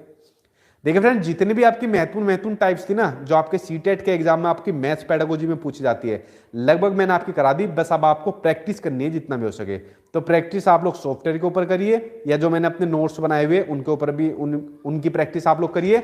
उनके अलावा मैथ्स कर लो, वो आपके लिए काफी रहेंगे आपके सीटेट के एग्जाम के लिए। बड़ी आसान ट्रिक से सब चीज मैंने उसके अंदर डाली हुई है। ठीक है, अगला क्वेश्चन आपको दिया हुआ है कि प्राइमरी लेवल पर मैथ्स की जो टेक्स्ट बुक होती है उनकी कौन सी विशेषता महत्वपूर्ण होती है। बताओ, जो प्राइमरी लेवल पर जो बच्चों की जो टेक्स्ट बुक होती है, पाठ्य पुस्तक होती है, वो कैसी होनी चाहिए। बताओ भाई कैसी होनी चाहिए। उसमें कंसेप्ट का इंट्रोडक्शन संदर्भों के द्वारा किया जाना चाहिए। बिल्कुल सही, सबसे महत्वपूर्ण विशेषता यही है कि जो भी कंसेप्ट बच्चों को पढ़ा रहे हो, मान लीजिए प्लस का बता रहे हो, तो उसके जो इंट्रोडक्शन है वो संदर्भों द्वारा होने चाहिए, मतलब बच्चों से रिलेट करके होना चाहिए। ठीक, तो पहले से देखो, दूसरे में केवल भाई साहब आ गए, कितनी बार पिटेंगे आज, ये इसको गलत काटो। वह आकर्षक और रंगीन होनी चाहिए, इससे कोई मैटर नहीं पड़ेगा टेक्स्ट बुक के ऊपर। वह मोटी और बड़ी होनी चाहिए, इससे भी मैटर नहीं पड़ेगा। आंसर आपका फर्स्ट सही हो जाएगा। ठीक, आगे देखते हैं। अगला क्वेश्चन आपको दिया हुआ है कि एक अच्छा मैथमेटिशियन बनने के लिए क्या जरूरी होता है। बेसिकली क्वेश्चन आपसे दिया हुआ है, बताओ एक अच्छा मैथमेटिशियन बनने के लिए क्या जरूरी होता है। ठीक है, ऑप्शन पढ़ते हैं। अंडरस्टैंड, सभी अवधारणाओं को समझना, बिल्कुल सही बात है भाई। उनको लागू करना ये भी सही बात है, और उनमें संबंध बनाना, उनमें रिलेशन बनाना बिल्कुल सही बात है। एक अच्छा मैथमेटिशियन बनने के लिए आप कोई भी कंसेप्ट पढ़ रहे हो उसको समझिए, लागू करिए और आपस में रिलेट करके पढ़ाइए। तो पहला ही ऑप्शन आपका सही है, बाकी के ऊपर नजर डाल लो। सवालों के उत्तर देखने की तकनीक में निपुणता बिल्कुल नहीं, अधिकतर सूत्रों को याद करना, मेमोराइज करने की बात आ जाएगी, आपका नेगेटिव है, देखते गलत काट दो। बहुत जल्दी सवालों को हल करना, ऐसी गलती हमें नहीं करनी, आराम से सोल्व करना है। आंसर क्या होना चाहिए? फर्स्ट आंसर आपका सही हो जाएगा। ठीक, इसको आप लोग समझ गए। तो फ्रेंड्स देखिए, आज आपकी जो मैथ्स पेडागोजी है वो लगभग मैंने पूरी कंप्लीट करा दी। तो मैथ्स पेडागोजी के जो जो महत्वपूर्ण आपकी टर्म होती है, जो जो आपकी टाइप के क्वेश्चन आपके एग्जाम में पूछे जाते हैं, वो सभी ऑलमोस्ट मैंने आपको कवर करा दिए। आई होप आपको समझ में आ गए होंगे। एक बार इस वीडियो को और दोबारा देख लेना, तो आपको दोबारा से सभी चीजें आपको समझ में आ जाएगी।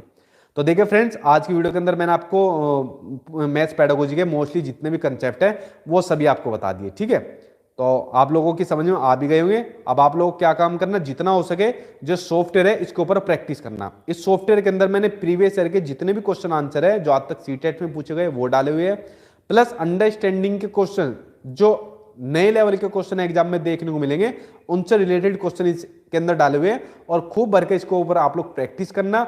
जितना प्रैक्टिस करोगे उतना ही मैथ्स आपको आएगी। ठीक है, मैथ्स कब आएगी? जितना ज्यादा आप लोग प्रैक्टिस करोगे। कुछ बच्चे कहते हैं सर वहां पर पेन कॉपी मिलेगा, हाँ बिल्कुल मिलेगा। जैसा आप लोगों के सामने स्क्रीन होगी ना, तो आपको पेपर भी मिलेगा और यहाँ पर पेन भी मिलेगा। इसके ऊपर आप लोग सोल्व करना, और सोल्व करने के बाद देन इस पर आप लोग अपना आंसर लगा सकते हो। ठीक है, तो जब आप लोग ऑनलाइन प्रैक्टिस करो मेरे वाले सॉफ्टवेयर के ऊपर, चाहे मोबाइल में, कंप्यूटर पर, तो आप लोग साथ में लेकर बैठ सकते हो रफ पेपर को। ये sachinacademy.com सीधा गूगल में डालकर आप लोग डैशबोर्ड के ऊपर आ जाना, सीटेट मॉक टेस्ट पर ओके करके या रजिस्ट्रेशन करके एक छोटा सा अमाउंट पे करके आप लोग जितना हो सके प्रैक्टिस करिए, चाहे आपका पेपर फर्स्ट हो चाहे पेपर सेकंड हो, कुछ भी आपका। ठीक है, तो देखिए फ्रेंड्स, आज की वीडियो के अंदर मैंने पूरी की पूरी मैराथन क्लास आपकी कंप्लीट करा दी। अब मैंने आपकी सीडीपी कंप्लीट करा दी, मैंने आपकी ईवीएस कंप्लीट करा दी जो एनसीईआरटी होती है, आज आपकी मैथ्स पेडागोजी कंप्लीट करा दी। अब कल आपकी होगी आपकी सीटेट की जो पेडागोजी आपको पूछी जाती है। पेडागोजी की महामैराथन क्लास कल मैं लेने वाला हूं। बस आप लोगों से एक रिक्वेस्ट है, कल आप लोग ठीक 6 बजे यूट्यूब चैनल पर आप लोग आ जाना। जितने भी आपने आपके यार दोस्त हैं उनको कहने का काम मैंने आप लोगों के लिए छोड़ दिया है। ठीक है, ये जिम्मेदारी आप लोगों की है। ज्यादा ज्यादा मात्रा में आप लोग कल आना 6 बजे। उनने ऐसा लगता है कि जितनी मेहनत कर रहा हूं रातों का चक्कर, ये जो कंटेंट बना रहा हूं, बच्चे इतने नहीं आ रहे, तो बच्चे पढ़ना नहीं चाह रहे क्या। ठीक है, तो आप लोग ज्यादा से ज्यादा संख्या में आप लोग आना और बताना कि एक्चुअल में आप लोग पढ़ने के लिए सीरियस हो, ताकि मोटिवेशन मिले और मैं और भी ज्यादा से ज्यादा मटेरियल आप लोगों को दे सकूं। ठीक है, तो कल ठीक 6 बजे आप लोग मेरे यूट्यूब चैनल पर आना। तो चलिए फ्रेंड्स, आप लोग अपना ध्यान रखना, पढ़ते रहना, और जितना भी हो सके आप लोग इसके ऊपर प्रैक्टिस करिए, आपके लिए बेनिफिट रहेगा। और पेपर तो आपका पास होकर रहेगा, इतना मैं आपका भरोसा दिलाता हूं। बस अच्छे नंबर पर आप लोग फोकस करिए, ज्यादा से ज्यादा अच्छे नंबर लाने पर पेपर पास तो आपका हो ही जाएगा। ठीक है, चलिए फ्रेंड्स, कल मिलता हूं ठीक 6 बजे। तब तक आप लोग पढ़ते रहिए, अपना ध्यान रखिए। अगर कोई क्वेश्चन आप लोगों का हो तो आप लोग कोई क्वेश्चन पूछ सकते हो, मैं आपका आंसर दे देता हूं। बताइए क्या क्वेश्चन आप लोगों का है, कमेंट बॉक्स में पूछिए। जी हाँ जी, हिंदी में पढ़ाया करो खाली, हिंदी इंग्लिश दोनों में पढ़ा रहा हूं, हिंदी इंग्लिश दोनों के अंदर मैंने आपको पढ़ाया है। ठीक है, और पूछिए क्या क्वेश्चन है। सर ये मॉक टेस्ट में भी इंटरनेट से चलेगा? हाँ, ये मॉक टेस्ट आपका इंटरनेट से चलेगा, चाहे आप लोग अपने कंप्यूटर में चलाओ, मोबाइल में चलाओ, लैपटॉप में चलाओ, टैब में चलाओ। ठीक, और पूछे अपना क्वेश्चन क्या है आपका। जी, और कुछ? हाँ, नोट्स बेस्ट है। हाँ, नोट्स को तो पूरा अच्छी तरीके से निचोड़ जाना आप लोग, अकेले नोट्स भी आपको पास करा देंगे आपका एग्जाम। ठीक, हाँ जी, दिनेश कुमार, हाँ आपके नोट्स मिल जाएंगे, बेफिक्र रहिए, एक मैसेज करके आप लोग छोड़ देना, बस मिल जाएंगे। हाँ, नोट्स में भी अंडरस्टैंडिंग वाले क्वेश्चन है। ठीक है, और पूछिए क्या जी, और क्या क्वेश्चन आपका। एडमिट कार्ड आपके जल्दी आ जाएंगे, जो आपका एडमिट कार्ड है वो भी आपका जल्दी देखने को मिल जाएगा, टेंशन मत लीजिए, पढ़ते रहिए अभी तो आप लोग। ठीक है जी, एक मैराथन करेंगे कि पूरा पेडागोजी के गलियों में धुआं धुआं कर देंगे भाई सचिन सर। ठीक है जी, ऐसा भी कर देंगे, लेकिन आप लोग प्लीज सपोर्ट करना। जो कल ठीक 6 बजे महामैराथन क्लास होगी पेडागोजी की, जिसमें पूरी पेडागोजी कवर कराएंगे, तो आप लोगों का सपोर्ट चाहिए उसके अंदर। ठीक है, जितना हो सके शेयर कर देना अपने यार दोस्तों के अंदर, ताकि पता लग सके आप लोग सीरियस हो, फिर मैं भी और ज्यादा मेहनत करने की मेरे अंदर जो है क्रिएटिविटी बढ़े। ठीक, और पूछे आप लोगों का क्या सवाल है। जी, आप बहुत बहुत अच्छा पढ़ाते हो, थैंक यू जी। पूछते यही, जल्दी जल्दी पूछे, वीडियो को स्टॉप करने वाला हूं मैं। जो जो आपका क्वेश्चन है जल्दी पूछे आप लोग। हाँ जी, गोविंद जी बोल रहे सर आपका आशीर्वाद रहा तो 130 प्लस पक्का। 130 नहीं, मैं तो इस बार 145 का सोच कर चल रहा हूँ, क्योंकि 150 में से इस बार लग रहा है मुझे 145 तक बच्चा छू जाएगा। ठीक है, 130 वाले तो बहुत थे जो पिछली बार चैनल से पढ़कर पास हुए थे। ठीक, आगे देखते हैं। कंप्यूटर चलाना नहीं आता, सीखना पड़ेगा भाई। अगर आपको ऑनलाइन एग्जाम देना है तो कंप्यूटर के ऊपर प्रैक्टिस आपको ज्यादा से ज्यादा करनी पड़ेगी, और कोई ऑप्शन नहीं है। ठीक है जी, और पूछे क्या क्वेश्चन आपका। नोट्स कैसे प्राप्त होगी, देखो वीडियो में मैंने अपना नंबर दिया हुआ है, ये रहा मेरा व्हाट्सअप नंबर। सिर्फ इसी पर मैसेज करके आप लोगों को नोट्स मिलेंगे, इसके अलावा और कई नोट्स नहीं मिलेंगे। अगर कोई आपको टेलीग्राम पर मेरे नाम से नोट्स दे, फेसबुक पर दे या व्हाट्सअप पर दे, तो समझ जाना वो फेक है। वो क्या है, फेक है। वो लोग कुछ नहीं करते, बस फ्री के नाम पर बोल देते हैं। किसी आपस में बात करने के लिए किसी लड़की का नंबर ले लेंगे, बेचारी का आया भी था कि सर बहुत परेशान कर रखा है, तो गलती लड़की की है ना, फ्री के चक्कर में ऐसे लोगों को अपना नंबर दिया। जब आपको मैंने अपना नंबर दिया हुआ है तो सिर्फ इसी पर मैसेज करके आप लोग लीजिए, ऐसे ऐसों के चक्कर में मत पड़िए। ठीक है, कुछ 2-4 पेज मेरे नोट्स का दे देंगे, बाकी उसके अंदर पता नहीं कितना उल्टा सीधा है। तो जो रियल मिलेंगे वो आपको मेरे इस व्हाट्सअप नंबर पर मैसेज करके मिलेंगे। और पूछिए। इंग्लिश में प्रॉब्लम है, बेफिक्र रहिए, इंग्लिश को पूरा कवर करा दूंगा मैं आपकी। जो इंग्लिश की मैराथन क्लास दूंगा पूरा कवर करा दूंगा आपका। ठीक है, और पूछिए। सर सॉफ्टवेयर बहुत अच्छा है आपका, सुमित खन्ना जी, थैंक यू जी। बनवाया इसलिए 3 महीने की पूरी मेहनत लगी, पूरा आपके एनसीईआरटी कह रहे हो सीबीएसई पर आपका बेस है। जैसा पेपर आपको सीटेट के अंदर देखने को मिलेगा ना, जैसा पेपर देखने को मिलेगा ऐसा ही आपको ये सॉफ्टवेयर देखने को मिलेगा। ठीक है, सेम एज इट इज आपको देखने को मिलेगा। ऐसा लगेगा आपको जैसा आप लोग इसके ऊपर प्रैक्टिस कर लोगे, जब पेपर के अंदर जाओगे क्या रे तो सेम वही चीजें है। ठीक है, बड़ा रियल एक्सपीरियंस आपको मिलेगा। इसके बाद न्यूमेरिकल की होगी आपकी मैराथन क्लास, न्यूमेरिकल की होगी। ठीक है, उसके अलावा और पूछिए जी। गीता यादव, ऑल क्लासेज आज very helpful, thank you ji.